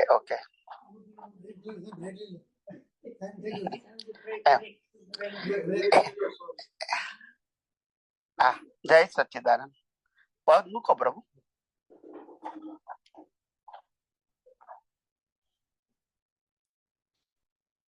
આ તો સારું થયું કે સબ્જેક્ટ આપણું સ્પિરિચ્યુઅલ સાયન્સ એક ટોપિક ઉપર બધી ચર્ચા થઈ ગઈ. That's it. પછી આગળ બધા આના સબ્જેક્ટ ઉપર પ્રશ્ન પૂછાયા કરશે. જેમ જેમ હું દેશ વિદેશમાં ફરતો જઈશ, લોકો આના ઉપર પૂછ્યા કરશે. એમ કદાચ ચોગરદમથી ખુલ્લું થઈ જશે. બસ આ બધી વસ્તુ આ રીતે જ ખુલ્લી થઈ છે. મારે કેવી હોય તો હું ના કહી શકું, મહાવીર ને કેવી હોય તો ના કહી શકે, દાદા ભગવાન ને કેવી હોય તો ના કહી શકે. પૂછે તો જ નીકળે. ને જેટલા કોર્નર થી પૂછશો એટલા કોર્નર થી નીકળશે. પણ હું એમ કહું કે બધા કોર્નર થી કહીશું એવું ના નીકળે. Nobody have an independent to speak. Either Lord Rama, Lord Krishna or Mahavira. They are always depend on circumstances. Thought, speech and action is depend on circumstances. Nobody is independent. હા, મોટેથી બોલજો please. બરાબર જ બોલો, પણ મોટેથી બોલો ખાલી. બે વસ્તુમાં મને શું માયાનો સવાલ પૂછતી હતી ને, માયાના છોકરાની બાતે માત્ર મૂળ એટલો જ હેતુ છે કે જ્યાં સુધી મારા માન નામનો મારો છોકરો જીવતો છે ત્યાં સુધી બીજા બધા જીવતા થઈ જશે. પણ એમાં મને કોન્ટ્રોવર્સી એ છે કે ઘણા એવું કહે છે કે માન છેલ્લું જાય, ઘણા કહે કે લોભ છેલ્લે જાય. તો બેમાંથી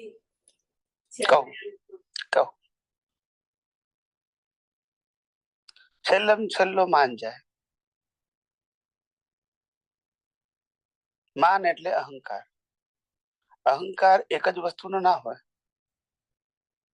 અનેક પ્રકારના હોય, બહાર કશું ના દેખાય, એ છેલ્લે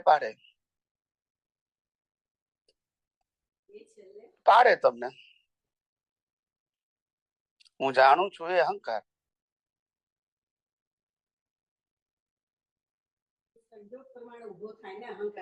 મારું જ્ઞાન એ અહંકાર, મારું નોલેજ એ અહંકાર. હું જાણું છું મારું છે, ખ્યાલ આવ્યો? એટલે આ અહંકાર જે છે એ અહંકાર તમને પાડે. શ્રીમદ રાજચંદ્રજીએ કહ્યું છે કે માન ન હોત તો અહીંયા જ મોક્ષ હોત, અહીંયા જ મોક્ષ હોત.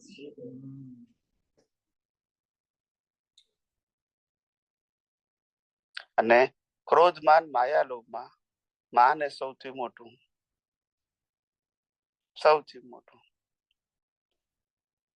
અહંકાર. ખ્યાલ આવ્યો? જ્ઞાની પુરુષ દાદા ભગવાનને ભૌતિક વસ્તુની પડી નથી, ખ્યાલ આવ્યો? બીજી કોઈ વસ્તુની પડી નથી, પણ માન જોઈએ. અંબાલાલ ભાઈ ના કે તો ઊંઘ ના આવે આખી રાત.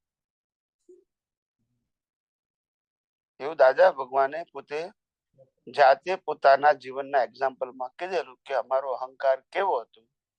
અંબાલાલ કે તો ના ચાલે, અંબાલાલ ભાઈ જ કહેવાનું. મિત્ર એમ થાય કે કેમ આમ આવું કીધું, મારું તમારું ઇન્સલ્ટ કર્યું કેવાય. તમને આખી રાત ઊંઘ ના આવે કે છે. માન. બીજું બધું હોય, બીજું બધું ભૌતિક વસ્તુ નથી જોઈતી એને, પણ માન.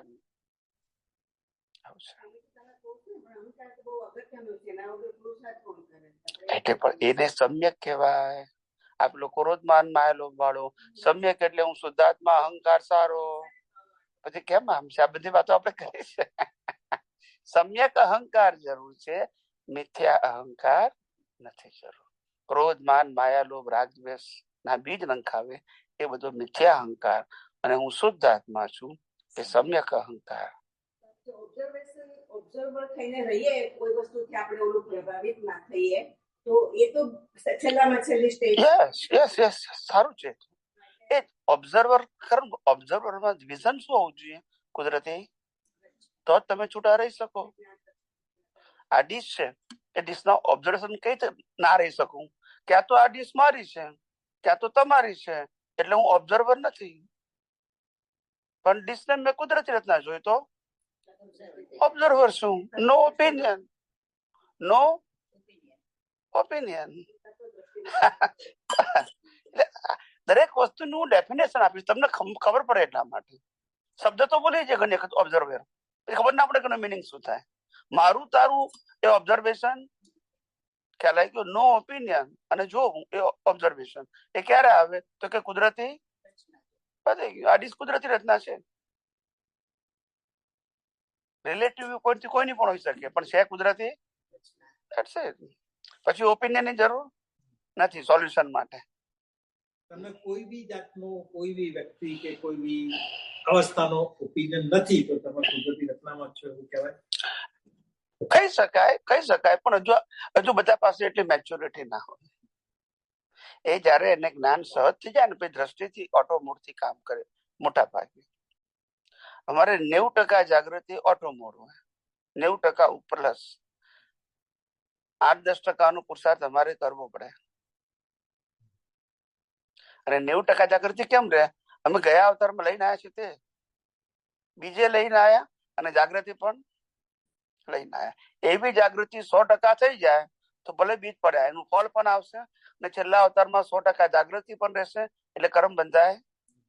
જાગૃતિ એ 100% ને કર્મનો ભોગવો 100%, પણ હવે પુરુષાર્થ કરવાનો, કારણ કે જાગૃતિ લઈને આવ્યા. તો છેલ્લા અવતાર 2 વસ્તુ, ઉદય કર્મ પણ લાયા અને જાગૃતિ પણ લેતા આવ્યા. એટલે પછી પુરુષાર્થ લાસ્ટ અવતાર. પણ આધ્યાત્મ વિજ્ઞાનમાં ઇમ્પોર્ટન્ટ વાત એ છે, આ બે કરતા કે 1% અજ્ઞાન છે તો પણ તમે દેવગતિ નરક ગતિના 10 લાખ વર્ષના કર્મો બાંધી શકો. 1% અજ્ઞાન હોય તો. અજ્ઞાન એટલે અજ્ઞાન. That's it. એનો ઉપયોગ થઈ ગયો. હવે હાયર લેવલ છે તમે શું છો?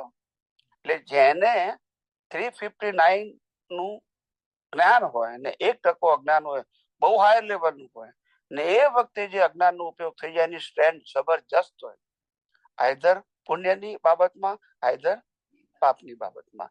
જો પુણ્ય બંધાય તો ઊંચા દેવલોકમાં જાય, ત્યાં 10 લાખ વર્ષ થાય, અને પાપ બંધાય તો નીચી નરગતિમાં જાય, ત્યાં તમારે 10 લાખ વર્ષ થાય. એટલે એની સ્ટ્રેન્થ બહુ હોય, સ્ટ્રેન્થ. ખ્યાલ આવ્યો?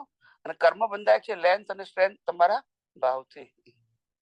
શબ્દ તો એક જ છે, એક જ 4 વ્યક્તિ એક જ પ્રકારના બાંધે કર્મ, બધાની લેન્થ અને સ્ટ્રેન્થ જુદી હોય. કર્મ એક જ પ્રકારનું, લેન્થ અને સ્ટ્રેન્થ ઇન્ડિવિડ્યુઅલ છે. અહંકાર જે છે, આ અહંકારને પોતાપણું કહેવાય. પ્રકૃતિના પક્ષનો અહંકાર, એનું નામ પોતાપણું. એટલે હું શુદ્ધાત્મા છું એવું જ્ઞાન હોય તો એ પોતાપણું હોય. શું કીધું? પોતાપણાનો મતલબ થાય કે પોતાની મન વચન કાયાની પ્રકૃતિનું પ્રોટેક્શન, એનું નામ પોતાપણું.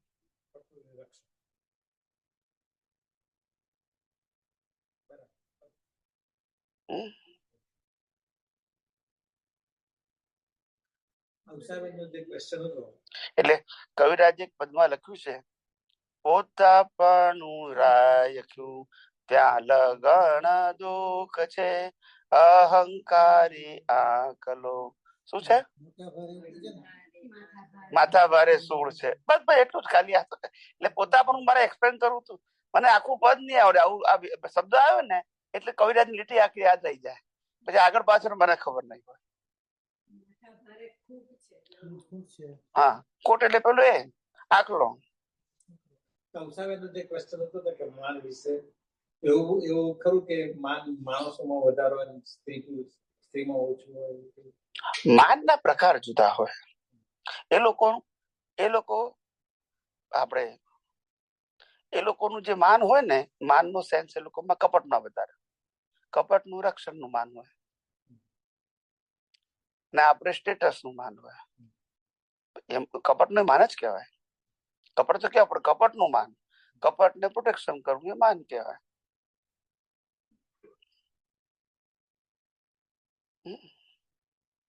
આ તો એવું છે કે તમારા બધાની પુણ્ય છે તે આ સરળ ભાષામાં વિજ્ઞાન તમને સાંભળવા મળે છે.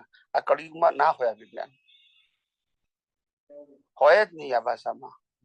ધર્મની ભાષા હોય, ધર્મ અનેક પ્રકારની વાતો કરે, સાયન્સ ના હોય સાહેબ, ના હોય આ કાળમાં. આટલું ડિસ્ક્રિપ્શન, શોર્ટ એન્ડ સ્વીટ. ખ્યાલ આવ્યો? ડેફિનેશન સાથે. ડિસ્ક્રિપ્શન કરવું ને બહુ સહેલું છે, વર્ણન કરવું. ડેફિનેશન આપવી સહેલી નથી. તમે બાઉન્ડ થઈ જાઓ. તમે શું થઈ જાઓ? બાઉન્ડ બંધાઈ જાઓ તમે. ખ્યાલ આવ્યો? એક વખત એક શબ્દ બોલી ગયા હોય, ખ્યાલ આવી ગયો, અને પછી એ શબ્દ જયારે બીજા સેન્સમાં તમે રજૂ કરો, then you are bound. કે તમે પહેલા આવું બોલ્યા હતા. Now you understand? એટલે તમે વિચાર કરો કે સ્પેસિફિક કેવું, એ કેટલું વ્યવહારની ભાષામાં. અમને રિસ્ક જેવું ના હોય કે કેટલું રિસ્ક છે એક વસ્તુની ડેફિનેશન આપી. ડિસ્ક્રિપ્શન કરવું સહેલું છે કે જેમાં બધી જ વસ્તુ આવી જાય આગળ પાછળની, પણ ડેફિનેશન તો શોર્ટ એન્ડ એટલે એમાં તમારું વિઝન ક્લિયર હોય એટલે આન્સર કેવો નીકળે? ક્લિયર નીકળે. યાદગીરીથી ના નીકળે, મેમરીથી ના નીકળે, વિચારી ના નીકળે. એ વિઝનની ક્લેરિટી છે જેને આપણે દર્શન કહીએ છીએ. એટલે જવાબ પણ એવો પરફેક્ટ જ નીકળે.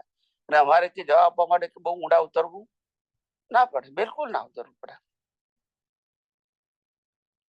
એક જ્ઞાની પુરુષ દાદા ભગવાન કહેતા તમે જોઈને બોલીએ છીએ, તો આ જોઈને એટલે દર્શન. કેવળ જ્ઞાનમાં ના હોય, કેવળ જ્ઞાનમાં છેલ્લા અવતારમાં હોય. દર્શન એટલે આ કુદરતનું જ્ઞાન, કેવળ જ્ઞાન એટલે આખું બ્રહ્માંડનું જ્ઞાન. એ વિઝિબલ હોય, આ વિઝિબલ ના હોય. આ યુનિવર્સલ લો હોય, દર્શનમાં લો હોય, પણ લો થી બધું અજ્ઞાન ખલાસ થઈ જાય. ઇન્ડિવિડ્યુઅલ વ્યૂ પોઈન્ટ શું થઈ જાય? ખલાસ થઈ જાય. બસ એ તો જ્ઞાન. યુનિવર્સલ થી ઇન્ડિવિડ્યુઅલ વ્યૂ પોઈન્ટ ખલાસ કરવાના છે. બાકી આત્મામાં તો આખા બ્રહ્માંડ પ્રકાશવાની શક્તિ છે જ, ઇનબિલ્ટ છે. બાકી બનાવવાની is not prepare, it is there, but it is covered by જ્ઞાનાવરણ દર્શનાવરણ મોહની કર્મ. That's it. ખ્યાલ આવ્યો? આ મન વચન કાયાથી ભોગવાતા કર્મોને આવરણ કહેવાતા નથી. ઘાતી કર્મને આવરણ કહેવાય અને અઘાતી કર્મોને સફરિંગ કહેવાય. ભોગવવા જ પડે. કેવળીને ભોગવવા પડે ને તીર્થંકરને ભોગવવા પડે. હવે તમે જૈન છો, આ બધી વાત કોઈ સાંભળી હતી? બહુ તો 8 પ્રકારના કર્મ એવું સાંભળ્યું હોય. ખ્યાલ આવ્યો? બહુ થોડા ઊંડા ઉતર્યા તો ઘાતી કર્મ અઘાતી કર્મ ડેફિનેશન ના સાંભળ્યું. નોલેજ હોય, તમે કદાચ થોડો સ્ટડી કર્યો હોય તો નોલેજ હોય, પણ બેઝિક પ્રિન્સિપલ ખબર ના હોય.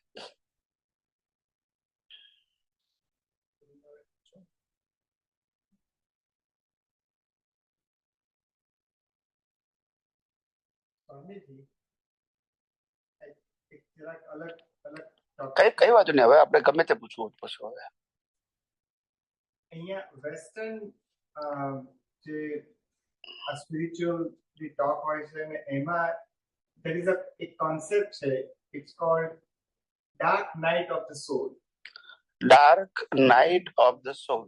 Okay.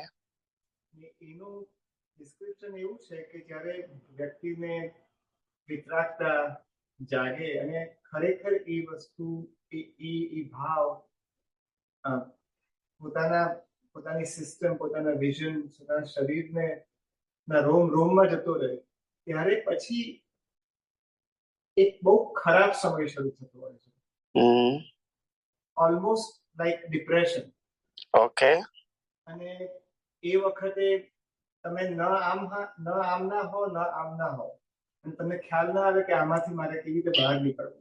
તમને કદાચ એવો ખ્યાલ હોય કે આમાંથી કંઈક સારું નીકળશે, પણ you go through a very very difficult time. Okay. અને at the end of it you તમને એ ખુલે અને એક વિઝન કે દ્રષ્ટિ કે તમે જે સમજી ગયો. અને એ જે ફેઝ જે હોય છે એને dark night of the soul, એ આ વેસ્ટર્ન સ્પિરિચ્યુઅલિટીમાં એક નહીં. Dark night of the soul એનો અર્થ ખબર છે, પણ એ લોકો શું એનો મર્મ કરે છે? I kind understand. Dark night of the soul એનો અર્થ ખબર પડે ને, પણ શું એને શું કહેવા માંગે, એનો એ લોકો શું મિનિંગ કરે છે? આ જે મેં ડિસ્ક્રાઇબ કર્યું છે કે એકવાર વિતરાગતાનો તમને એ થાય અને પછી તમે જે કહો છો ને એ હવે ખ્યાલ આવે. એવું કહેવા માંગુ છું, જે આ ડિપ્રેશન છે ને, ડિપ્રેશન એક સ્થિતિ છે કે જે સ્થિતિમાં તમને ઊંઘ નથી આવતી. શું નથી આવતી? લોંગ ટર્મ 15 દિવસ, મહિના સુધી પણ ઊંઘ ના આવે. ને એ વખતે જે તમારી સ્થિતિ છે, એ સ્થિતિ તમે સહન નથી કરી શકતા. શું નથી કરી શકતા? ઇન્ટરનલ વાત કરું છું, આઉટરનલ નહીં. અને એમાં ભય સંજ્ઞા જબરજસ્ત ઉત્પન્ન થાય. ડિપ્રેશન એટલે ભય સંજ્ઞા હોય જ, ઇનબિલ્ટ હોય, એટલે ડિપ્રેશન ના કહેવાય. હવે આ જે યોગીઓ હોય છે એ આ અવસ્થાથી પાર થઈને આગળ નીકળી ગયા હોય. આ અવસ્થામાંથી આવે કોઈ રિલેટિવ સત્યમાં કોઈ ઇન્ટરેસ્ટ જ નહીં. અને ડિપ્રેશન આવે ત્યારે એની પાસે વિજ્ઞાન નથી, એટલે ભય સંજ્ઞા આવે અને પછી એ ભય સંજ્ઞા એને સુસાઇડ તરફ લઈ જાય. એનીવે, આ બધું આપણે બહુ ડિટેલમાં કહેવાની જરૂર નથી, તમને ખબર છે, પણ આ તમને સમજાવું છું. આમાંથી જ આગળ આવે. પણ એ લોકો પાસે સ્પિરિચ્યુઆલિટી હોય ને, એટલે તે pass this session A pass કરી દે. આવું બને. એકલા એકાંત, ખ્યાલ આવ્યો? જંગલમાં ઉભા રહેવાનું, ને બધા જ સંજોગો ત્યાં અવેલેબલ હોય ગમે ત્યારે. જંગલી પશુ, પક્ષી, પ્રાણી, મનુષ્ય પણ આવે અને તમે ધ્યાનમાં જ છો.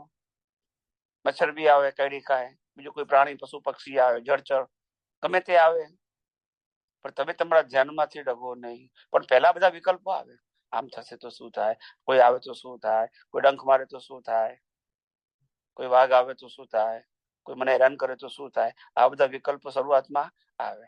પછી બિયોન્ડ થઈ જાય ને, પછી કશું નહીં. પછી આ આખું ઇન્સ્ટ્રુમેન્ટ થઈ જાય. પછી આનું શું થશે એ વિકલ્પથી બહાર નીકળી ગયો, પણ શરૂઆતમાં આવે.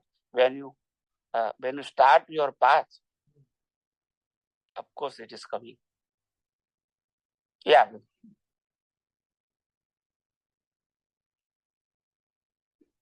હા, વર્ષો સુધી એકાંતમાં રહેવું, એકલા, ખ્યાલ આવ્યો, અવેરનેસ સાથે. It's not easy. કુંભકર્ણ જેમ 6 મહિના ઊંઘી રહેવું સારું છે, જાગૃતિ પૂર્વક રહેવું સારું નથી. ઇટ્સ નોટ ઇઝી, ખ્યાલ આવ્યો. પણ એ લોકો જે સ્પિરિચ્યુઅલ પાથ ઉપર ગયા હોય ને, એ આ યુનિવર્સલ કોન્શિયસમાં એટેચ થઈ જાય ને, એટલે પછી આની અસર ના થાય. એ સામાન્ય વ્યક્તિઓ જઈ શકતા નથી, એટલે પછી ડિપ્રેશન અને સુસાઇડ કરવાનો વિચાર આવે છે. એટલે લોકો પાસે કેપેસિટી નથી ને એની બિયોન્ડ જવાની, એટલે એમાં જ છે એની અસર થાય. હા,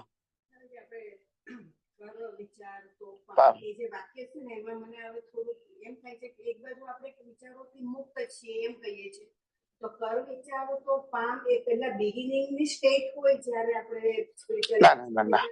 લાઈવ અહંકારની એક સમજણની પ્રક્રિયા છે કે તું વિચાર તો કર એમ કે તું શું છું અને આ શું છે, તારું શું છે અને તારું શું નથી. એમ એ અંદરની બંધન છે. તો હોય ને, ના, ડિસ્ચાર્જ વિચારોથી ફ્રી. હું લાઈવ વાળા ભાગમાં કહું છું. લાઈવ વાળા ભાગમાં પણ એનાલિસિસ તો હોય જ ને. તો સમજાય કેવી રીતે?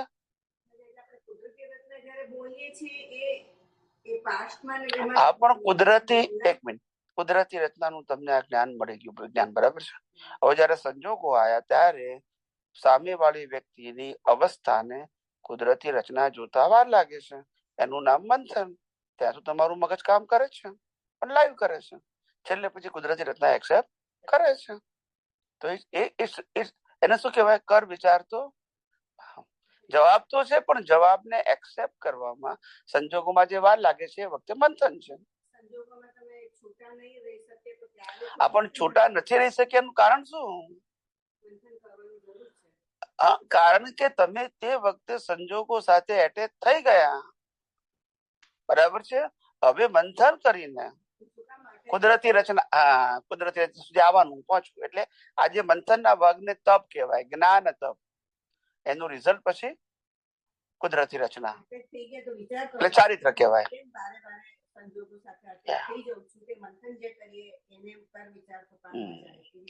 યસ, એટલે આ કુદરતી રચના જુઓ છો ને, એ જ વિતરાગ ચારિત્ર. કયું ચારિત્ર? જે બહાર દેખાય. વિતરાગ ચારિત્ર ફિઝિકલ નથી, એ તમારી અનુભવ દશા કહેવાય. શું કહેવાય? દશામાં વિતરાગતા છે. ઉદયમાં તો બધું જ હોય. ઉદયમાં તો મારામારી કરે, તીર્થંકરો તોય મારામારી કરે ઉદયમાં.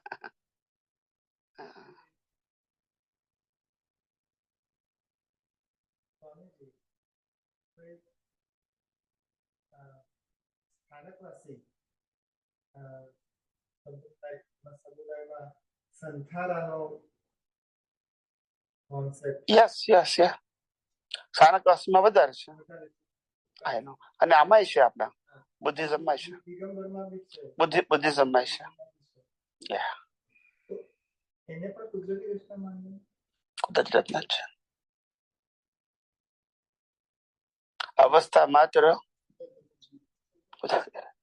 એમની માનસિક સ્થિતિ શું છે એ આપણો સબ્જેક્ટ નથી. આ થયું એ કુદરતી રચના.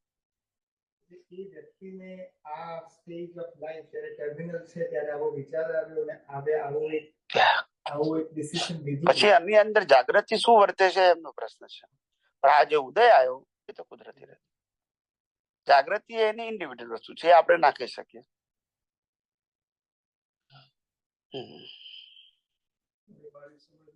તમે વિચાર કરો કે જે વ્યક્તિઓ 25, 30, 35 અને 40 વર્ષના હોય, યુવા, ઉત્સાહી, એડવેન્ચરસ વાળા અને સંજોગોને ફેસ કરવાની ક્ષમતા વાળા, પણ જો એને એવો ફટકો પડે તો એટલો ડિપ્રેશનમાં જાય કે સુસાઇડ કરવા સુધી તૈયાર થઈ જાય.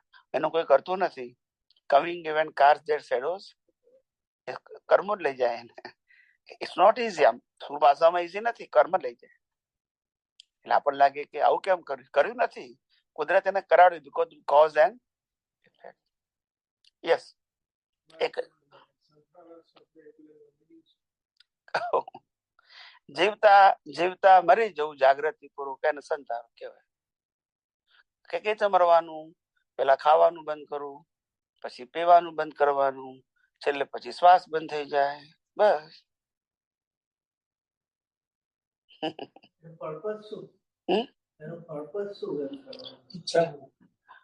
એટલે ધાર્મિક ધર્મમાં એને એવું કહેવામાં આવે છે કે તમે જીવતા તમારા શરીરનો જાગૃતિ પૂર્વક ત્યાગ કર્યો એટલે તમારી દશા મોહ તરીકે પાતળી કહેવાય, સારી કહેવાય.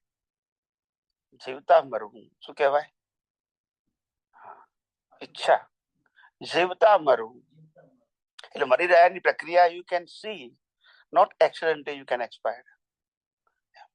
તમે તમારી અવસ્થાને પેલા ખાવાનું બંધ કર્યું,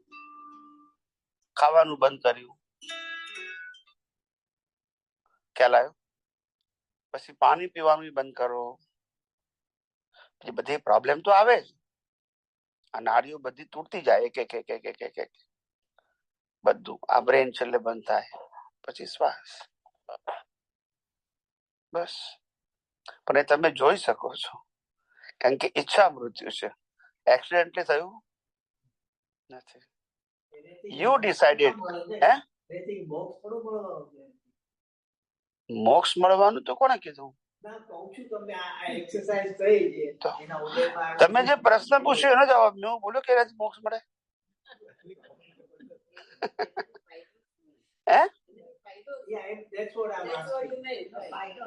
આપણે અત્યારે જીવીએ છીએ ને એનાથી ફાયદો શું છે? કશું નથી. જીવીએ છે ને પણ બસ કશું લઈ જવાનું. એના ઉદય કર્મ છે, કેમ આમ કરો છો? આ તમારા ઉદય કર્મ છે, એમના ઉદય કર્મ છે, કેમ એક્સેપ્ટ નથી કરતા? એક કે છે મારે લગ્ન કરીને જીવન પૂરું કરવું છે, પેલો કે મારે દીક્ષા લઈને કરવું છે, તો કોણ ખોટો? પછી કેમ આમ છે? બંનેના શું છે? ઉદય કર્મ છે. આપણે ક્યાં ના પાડી દીધી? આપણે કરતા ક્યાં કહીએ છે? એમ એને ઈચ્છા મૃત્યુ એનો ઉદય કર્મ છે. બધા કરતા નથી, એ તો કોક જ કરતું હોય. ખ્યાલ? બધા કે આવી રીતે કરતા ને સંસારો નથી લેતા હોતા, કોક જ આવું હોય, 100-200 માં એકાદ એવું કરે. આ તો જેનું મનોબળ જબરજસ્ત હોય લાગે આપણને. It's not easy. કેવું મનોબળ કે એને કેળવાયેલું લઈને આવ્યો હોય ત્યારે થાય ના થાય સાહેબ. એવા સુસાઇડ કરે છે ને એમાં પણ એવું કેળવાયેલું મન લઈને આવ્યો. જીવતા મરી જવાનું એટલે યસ કે નો? It's not easy. પણ એ લઈને આવ્યો છે, એવું માઇન્ડ લઈને આવ્યો છે. એ ના કહેવાય. ના તો બે દાખલા આપ્યા. આમાંય મનોબળ જોઈએ, આમાંય જોઈએ, એમ કહું છું. સુસાઇડમાં એક આવેશમાં આવીને એક પગલું ભરી દીધું, ત્યારે આ સંથારો એક અલગ વસ્તુ છે. ના બંનેની અસરો જુદી જ છે, બંનેના કોઝ જુદા જ છે. ડિસ્ચાર્જ ભલે સરખો લાગે, મૃત્યુનો કોઝ બંનેના જુદા છે. પેલું ઉત્કૃષ્ટ પ્રકારનું પુણ્ય બધાય તમારે જીવતા શરીરને સોંપી દો છો એટલે તો એની વાત ક્રેડિટ મળે, પુણ્ય બંધાય. ના, એમને એવું કીધું કે એનાથી મોક્ષ મળે એવું નથી કહેતું. હા, બેનિફિટ તો પુણ્ય તો મળે જ ને. સદગતિ થાય. આયુષ્ય કર્મનો એમાં how do we explain ત્યાં જ પૂરું થતું હોય. that was already meant to be that. No, at that time એને રિડ્યુસ નથી કર્યું. That's what I'm saying. ના મેં કીધું એ કર્યું તો એ કુદરતી રચના, પછી રિડ્યુસ નો ક્યાં સવાલ આવ્યો? આપઘાત કર્યો તો એ કુદરતી રચના, પછી રિડ્યુસ નો સવાલ ક્યાં આવ્યો? એ પાર્ટ ઓફ લાઈફ છે. શું છે? હા, એક અવસ્થા નોર્મલ જુદી છે, પણ પાર્ટ ઓફ લાઈફ છે, કોઈ સ્પેશિયાલિટી નથી. એક પ્રિન્સિપલ સમજવાનું કે મન વચન કાયા. શું કીધું? કાયા. અને તેની અવસ્થા કુદરતી રચના હોવાથી આપણી પાસે એમાં ચેન્જ કરવાનું ફ્રીડમ નથી. નંબર 1. નંબર 2, એક શ્વાસ પણ ઓછો વધતો કરી શકીએ નહીં. ઇટ્સ અ સાયકલ ઓફ આયુષ્ય કર્મ. ખ્યાલ આવી ગયો? અને ત્રીજી વસ્તુ, કુદરતે આપેલી વસ્તુ કુદરત તમને ત્યાં સુધી આપશે જ્યાં સુધી તમારો શ્વાસ ચાલે છે, ત્યાં સુધી. શ્વાસ પતી ગયો પછી તમારું કશું જ નથી, શરીર પણ નહીં. બસ આ નિયમ જ છે કુદરતનું. કોઈ આજે સ્વીકારે કે લાખ અવતાર પછી સ્વીકારે, ઇટ્સ અ યુનિવર્સલ ટ્રુથ છે. તમે ક્યારે સ્વીકારો છો તમારો સબ્જેક્ટ છે, બટ ફેક્ટ છે. આને રિયલાઇઝ કરો તો એને નિર્મોહી દશા કહેવાય. મોહ જ નહીં પછી કોઈ, બધું તમે એક્સેપ્ટ જ કરો છો કુદરત છે, પછી મોહ કેવી રીતે રહ્યો?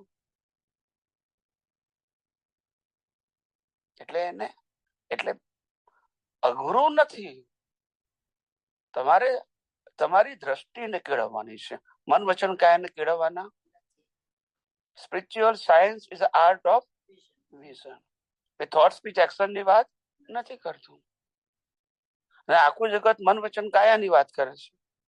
આ બેનો કેમનો મેર પડશે?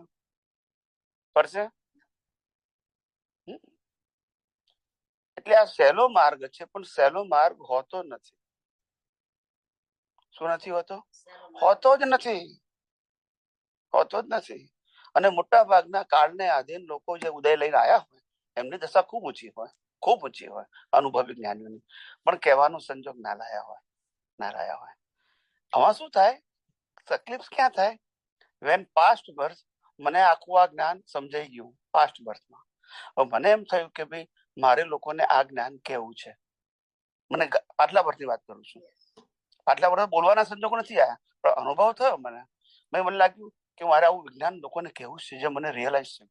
પછી મને વિકલ્પ આવ્યો કે કદાચ લોકો આ વિજ્ઞાન ના સમજે તો પછી આપણે ધર્મની વાત કરવી, પુણ્યની વાત કરવી. આમ ધર્મ એટલે પુણ્યની વાત કરવી. આવું મને વિકલ્પ થયો એટલે કુદરત મને આ સંજોગ આપશે.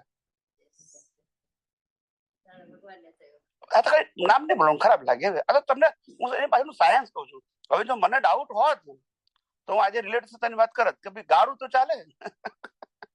ખ્યાલ આવ્યો?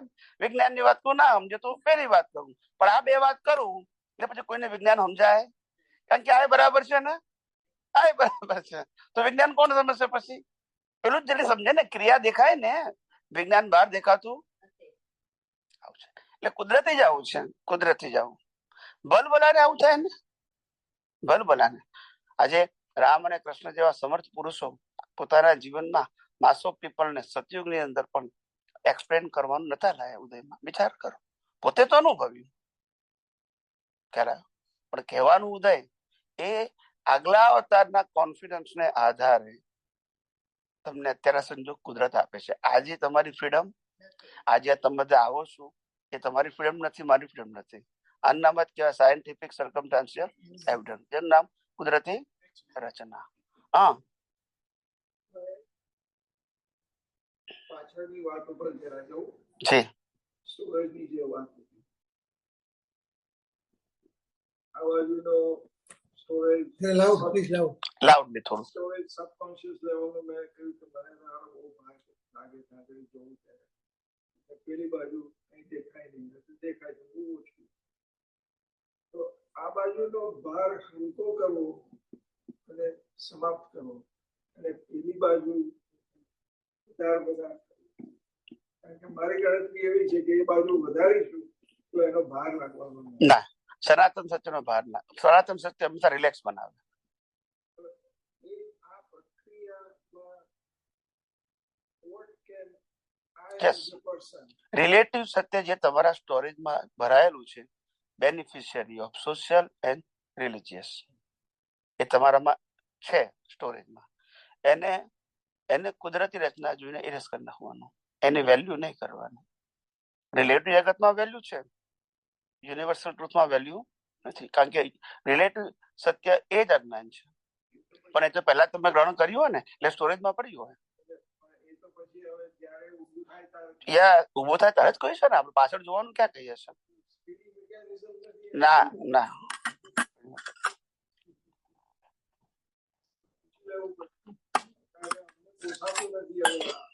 આમાં શું થાય છે કે ઘણા બધાએ ભૂતકાળમાં પ્રશ્ન પૂછ્યા, તમને સાંભળવામાં પણ આયા હશે. I am talking about the before 7-8 years ago. પહેલા 2 વર્ષ બહુ પ્રશ્ન પૂછાયા કે સ્વામીજી માનો કે આપણે શુદ્ધાત્મા છું અને કુદરતી રચના છે એ આપણે લક્ષમાં હોય અને આપણે આપણા જીવનમાં થયેલી પાછલી ભૂલોને જોતા જઈએ અને માફી માંગતા જઈએ તો એનો ભોગવટો ન આવે અથવા તો મોડો આવે. તો એમ કે વાંધો શું છે? સાહેબ ખ્યાલ આવ્યું શકો છું? જવાબ આપવો પડે તમને. તમને માઇક્રો સાયન્સ ખબર ના પડે ને, તમને જાડી ભાષામાં એવું લાગે કે વાંધો શું છે આપણને, પણ તમને ખ્યાલ ના આવે કે તમે રિલેટિવ સત્યને ભયથી એક્સેપ્ટ કરો છો. રિલેટિવ સત્ય અને ભય આ 2 વસ્તુ સ્પિરિચ્યુઅલ સાયન્સમાં ના હોવું જોઈએ. મેં ભૂલ કરી એ રિલેટિવ સત્ય, મારે ભોગવવું નથી એ ભય છે. આ 2 વસ્તુ સાયન્સમાં ના આવે, ધર્મમાં આવે. ખ્યાલ આવ્યો? હંમેશા પ્રકૃતિના પ્રતિક્રમણ ભય સંજ્ઞાથી જ થાય. તેનાથી થાય જેને પ્રકૃતિથી મુક્ત થવું છે, પ્રકૃતિને કુદરતી રીતના જોવાની છે. એનો પ્રશ્ન ક્યાં આવ્યો? હા, પ્રકૃતિ પોતે ઉદય ક્રમમાં પ્રતિક્રમણ લાવી હોય તો સાયન્સને કોઈ વાંધો નથી, પણ એ પ્રકૃતિ પ્રતિક્રમણ કરે એને શું જોવાનું? કુદરતી. અને ના કરે તો એ કુદરતી. આપણો પુરુષાર્થ કુદરતી રચના જોવું. શું કીધું? એ જ આપણો પુરુષાર્થ, એ જ પ્રતિક્રમણ. અને કુદરતી રચના ન જોવું એ અતિક્રમણ. ટૂંકું ને ટચ. એટલે પ્રકૃતિ ગલે કરે, આરતી કરે, પૂજા કરે, સામાજિક ધાર્મિક બધી પ્રવૃત્તિ કરે, પણ એને આપણે કુદરતી રચના જોયું એટલે કુદરતની એક્ઝામમાં પાસ. પછી એ શું કરે છે ના ડિટેલિંગ કે ઓપિનિયન ની જરૂર નથી.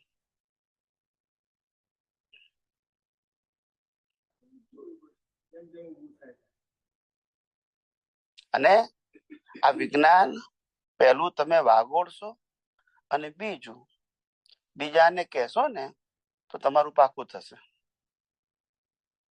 સાંભળવાથી પાકું નહીં થાય. સાંભળશો અને ઉપયોગ કરશો તો પાકું થશે. બીજાને કહેશે તો વધારે પાકું થશે, કારણ કે ત્યાં તમારી સમજણ કામ કરે, કારણ કે તારે જવાબ આપવો પડશે જે સામેવાળો કન્વિન્સ કરે એવો. એટલે તમને ખબર પડશે કે હું સમજ્યો છું કે નથી સમજ્યો. યસ, આ તમારું ટેસ્ટિંગ જ છે. કે આપણે જગત કલ્યાણ કરવા જઈએ છીએ એવું નથી કહેવા માંગતા. આપણે ખ્યાલ આવી ગયો? આપણું પાકું કરીએ છીએ અને બીજાને ગાઈડન્સ મળે છે, પછી ભલે ફોલો કરે કે ના કરે. બીજી વાત મેં કરેલી કે આ દરવાજાની બહાર જવું એટલે બધો સંસાર ફર્યું હોય અને એની અંદર અહીંયા જયારે સત્સંગમાં બેઠા હોય તો 1 મિનિટ કશું બહારનું યાદ નહીં આવે. એ જ્ઞાનીની હાજરીનો પ્રભાવ કહેવાય. એ પ્રભાવ કુદરતી હોય. એ વિડીયોમાં ના આવે, પણ વિડીયોમાં ના આવે. એ પ્રત્યક્ષ નહીં ને. હે? ના, આપણા વિજ્ઞાન થી તો બહાર જઈને રહેશે. રે તો ખરું જ ને. તમે ના રહેવો તો ના રહે, નાખીએ તો આપણે ક્યાં કરવાનું? કઈ કીધું આપણે જાગૃતિ કીધું, કુદરતી જોવાનું છે, એમાં ક્યાં કરવાનું આવ્યું? અને પછી એમાં કોઈ ડિવિઝન નથી. બધી જ અવસ્થા કુદરતી રચના. પછી ક્યાં પ્રશ્ન છે? આપણે ડિવિઝન પડ્યા કે આ કુદરતી રચના છે, આ નથી, એવું ડિવિઝન પડ્યા તો પછી ક્યાં પ્રશ્ન છે? એમાં ટફ શું છે? હા, ખાલી જાગૃતિની જ જરૂર છે. તો ઇટ ઇઝ વેરી સિમ્પલ. ખ્યાલ આવ્યો?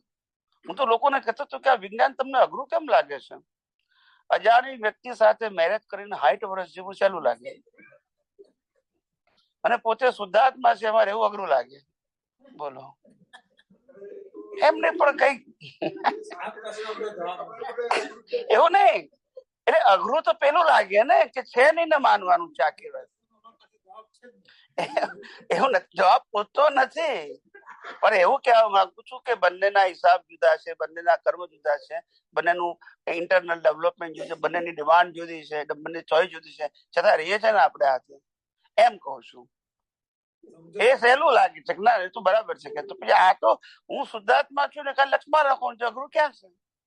આપણે કોઈને ક્યાં માનવાનું છે? બરાબર કે નહીં? અને બાકીનું હું શુદ્ધાત્મા છું છે, બાકીનું કુદરતનું જ છે. ઓપ્શન પણ એવું નથી કે આ કુદરતનું છે કે નથી. પછી ક્યાં અઘરું છે સાહેબ? યસ, માં સિવાયનું બધું જ કુદરતી રચના. એવરીથિંગ. તમે હવે જે વાત કરીએ છીએ આપણે હમણાં પૂછે છે એમાં, તો આપણે કોઈ સ્પીચ આખી ડિસ્ચાર્જ છે, તમે બી કહો છો કે તમારી એ તો છે જ ને, મન વચન કયા થાય ને ડિસ્ચાર્જ. આટલા બધું માઇનસ માર્કમાંથી કે જે કોઈ આટલો પુરુષાર્થ કરીએ તો હવે અમારી સ્પીચમાં તમે કોઈને સમજાવવા દે પણ અમારી કેપેસિટી જ ના આવે એટલી, કારણ કે સ્પીચ ડિસ્ચાર્જ હોય તો તમે કેટલું સમજાવી શકો, ગયા જન્મમાં કેટલું હોય. કેવું કીધું એમને કે અમે ના સમજાઈ શકીએ? સાંભળ્યું છે ને, હમણાં જો ટીવીમાં જોયું ને દ્રશ્ય, 50 જણને કહી દે, તરત જ સમજી જાય. હવે બોલો ને, જવાબ આપો હવે.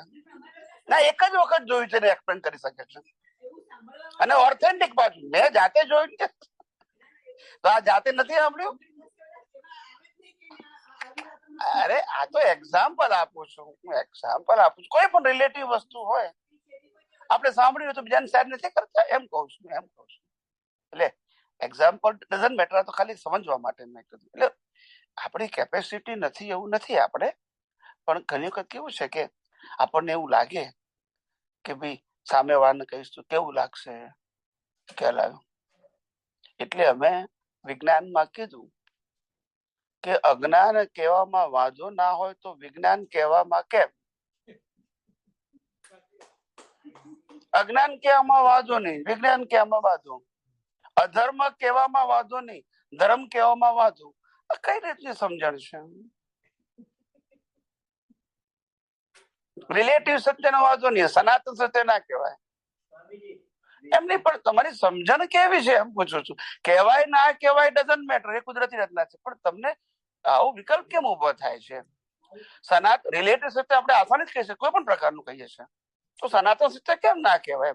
એમ એ બિલીફની જરૂર છે કે ના કહેવાય. એમ કહેવાય કે ના કહેવાય એ ઉદય કર્મ છે, પણ બિલીફ કાઢી નાખો, રિસ્ટ્રિક્શન કાઢી નાખો. યસ, કહી શકો જ્યારે તમે સૈદ્ધાંતિક રીતે સમજ્યા હો ત્યારે. નહીં તો બરોબર જાઓ, પોપટની જેમ બોલી જાઓ, છોકરીઓ વાંચેલું તો એનો કઈ અર્થ નહીં, એનો સામાન્ય પહોંચે બી નહીં. વિજ્ઞાન સૈદ્ધાંતિક હા બોલો, કઈ વાત નહીં. તો એ કામ. એટલે સમજાવો, જો હંમેશા સમજણ અને અનુભવ બંનેના સ્ટેજ જુદા છે, ખ્યાલ આવ્યો? સમજણ બીજાને શેર કરી શકાય, અને એ સમજણ અનુભવ પછી શેર કરો તો એમાં પ્લસ પાવર હોય, અને અનુભવ વગર કહો તો એ મેસેજ તો ટ્રાન્સફર થાય.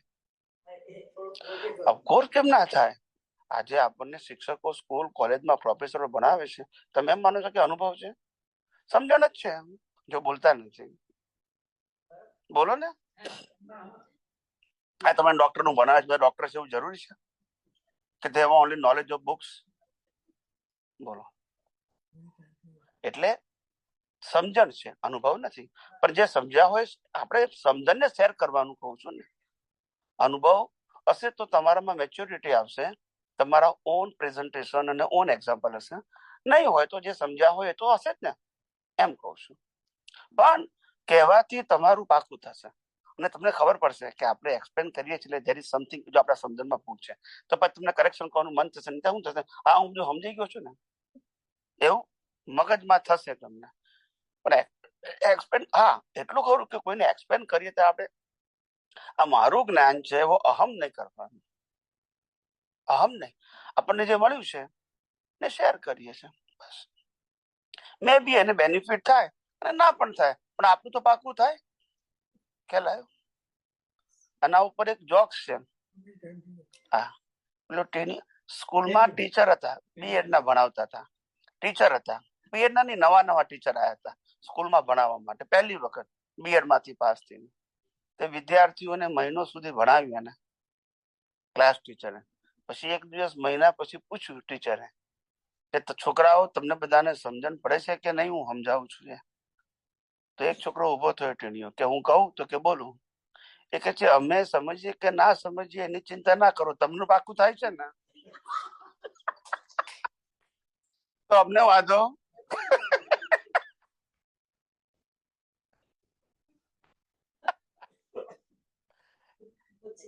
એટલે આપણે આપણું પાકું કરવું હોય, ના એ સમજાય શું કરવાનું? સાહેબ, જ્ઞાની પુરુષ દાદા ભગવાનના મોઢે સાંભળેલો શબ્દ કહું છું, ખ્યાલ આવ્યો કે આ એકોય વિજ્ઞાન, એમના શબ્દ કહું છું, આ એકોય વિજ્ઞાન સમજેલો નથી કે છે. એકોય, આ એમનો શબ્દ છે, આ એકોય વિજ્ઞાન સમજેલો નથી કે છે. આ મારી જે વાતો છે એ સીધી કોપી જ કરે છે, વિજ્ઞાન નથી સમજેલો. આ 86 બોલેલા, મુંબઈ ખાતે હશે કદાચ, ખબર નથી મને.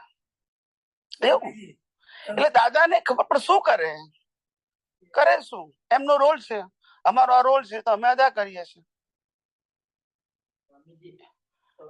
એક જ મિનિટ. હા બોલો. અમારામાં એવું જ છે ને કે તમે તમારું પાકું કરો છો, અમારું સમજાઈ ગયો પણ અમારે પાકું કરવાનું, અમારે દર્શન માશન કરવું છે. પાકું કરવાનું ક્યારે હોય કે અમે જે બોલતા હોય એમાં અમને ડાઉટ હોય, અમારે તો દર્શન માંથી જ નીકળે છે. દર્શન માંથી જ નીકળે બધું, નવું જૂનું ના હોય. હા, પ્રેઝન્ટેશન નવું હોય શકે તમારી ભાષામાં, જેમ કઈક આજે મેં વાત કરી તો નવું દેખાય, પણ અમારા દર્શનમાં તો હોય એ ટોપિક સંજોગાથી જ નીકળે. કેવો નીકળે? કોઈના નિમિત્તે નીકળી જાય. આજે મેં કાઢ્યો પણ કોઈ વ્યક્તિ આ ટોપિક પર પ્રશ્ન પૂછે, તમારે આખી વાત નીકળે, એ વખતે નીકળે, એવું નહીં કે આજે નીકળે. એટલે તમે 10 વર્ષ પહેલા કઈ વાંચ્યું હોય કે અહીંયા કોઈ પણ ક્વેશ્ચન પૂછે તમને અને એ તમે 10 વર્ષ સુધી કઈ એનું સંચન ના કરી હોય તમે, તો તમને તરત જ એકદમ ખ્યાલ આવી જાય કે 10 વર્ષ પહેલા વાંચેલું એનો જવાબ આવશે. અમારે ના હોય ને, અમારે મેમરી જ ના હોય. મેમરી ના હોય ને થિંકિંગ એ ના હોય, બે માઇન્ડ નો ઉપયોગ ના હોય અને મેમરી ના હોય. અમારા દર્શનમાં હોય ને, મેમરી પૂછીએ તો પછી નવું નીકળે, જેવું ભર્યું હોય તેવું નીકળે. અમારા દર્શનમાં હોય ને, એ સિદ્ધાંત ક્યારે બદલાય નહીં. તમે જુઓ 10 વર્ષ પહેલાનો સત્સંગ સાંભળો, 15 વર્ષ પહેલાનું સાંભળો, સિદ્ધાંત ના બદલાય, એને દર્શન કહેવાય, નહીં તો નોલેજ કહેવાય. વારે ઘડી સગવડિયા વાત કરીએ તો પછી નોલેજ કહેવાય. આ દર્શન તો ચેન્જ થાય છે ને, તમે 20 વર્ષ પહેલા વાંચેલું હોય કે જાણ્યું હોય એનું એ જ છે ને તમારે સિદ્ધાંતમાં સેજ ના થાય ને. જેટલા કોર્નર થી સિદ્ધાંત એક જ, પણ જેટલા કોર્નર થી પૂછો એટલા કોર્નર થી નીકળે, પણ સિદ્ધાંત એનો. આજે તમે વિચાર કરો કે આટલા બધા સત્સંગ, માનું કે અત્યારની વાત કરીએ, અમેરિકાની અંદર LA માં આટલા સત્સંગ નીકળ્યા, 6-7 જે સત્સંગ થયા, બરાબર છે. એ બધામાં કોમન વસ્તુ શું હતી કે શુદ્ધાત્મા પદમાં રહેવું ને અવસ્થાને કુદરતી રચના જોવી, બરાબર છે. તો એ સત્સંગ નીકળ્યો ને, પ્રસંગ પૂછાયા ને, જવાબ તો એક જ છે. પણ તમારા પ્રશ્નનો સમાધાન ના આધારે આ જવાબ નીકળ્યો, એટલે એમના પ્રશ્ન આધારે સમાધાનમાં જવાબ નીકળ્યો. તો સિદ્ધાંત તો એક જ હોય, પણ મેં દરેક વ્યક્તિને ઇન્ડિવિડ્યુઅલ સોલ્યુશન આપ્યું છે પ્રિન્સિપલી. એટલે પ્રિન્સિપલ ના બદલાય. કોઈ કે મને બહુ ખરાબ વિચાર આવે, સ્વામી શું કરું? હું બસ કુદરતી રચના જો. પેલો કે સાહેબ હું નથી નક્કી કરું છું, મારે ગુસ્સો નથી કરવો પડતો, થઈ જાય છે. હું કહું કુદરતી રચના જો. પેલો કે મારાથી આ ખરાબ કામ થઈ જાય સ્વામી, હું કહું કુદરતી રચના જો. પણ પેલો કે સામે વાળો કરે છે, તો હું કહું કુદરતી. જવાબ તમારો એક જ છે ને, પણ તમારા પ્રશ્નો બધાના, પણ પ્રિન્સિપલ નહીં બદલાય. તમે અલગ અલગ કોર્નર થી પ્રશ્ન પૂછો છો, પણ પ્રિન્સિપલ તો. હા, ચાલો વધુ આવતા અંકે. હા.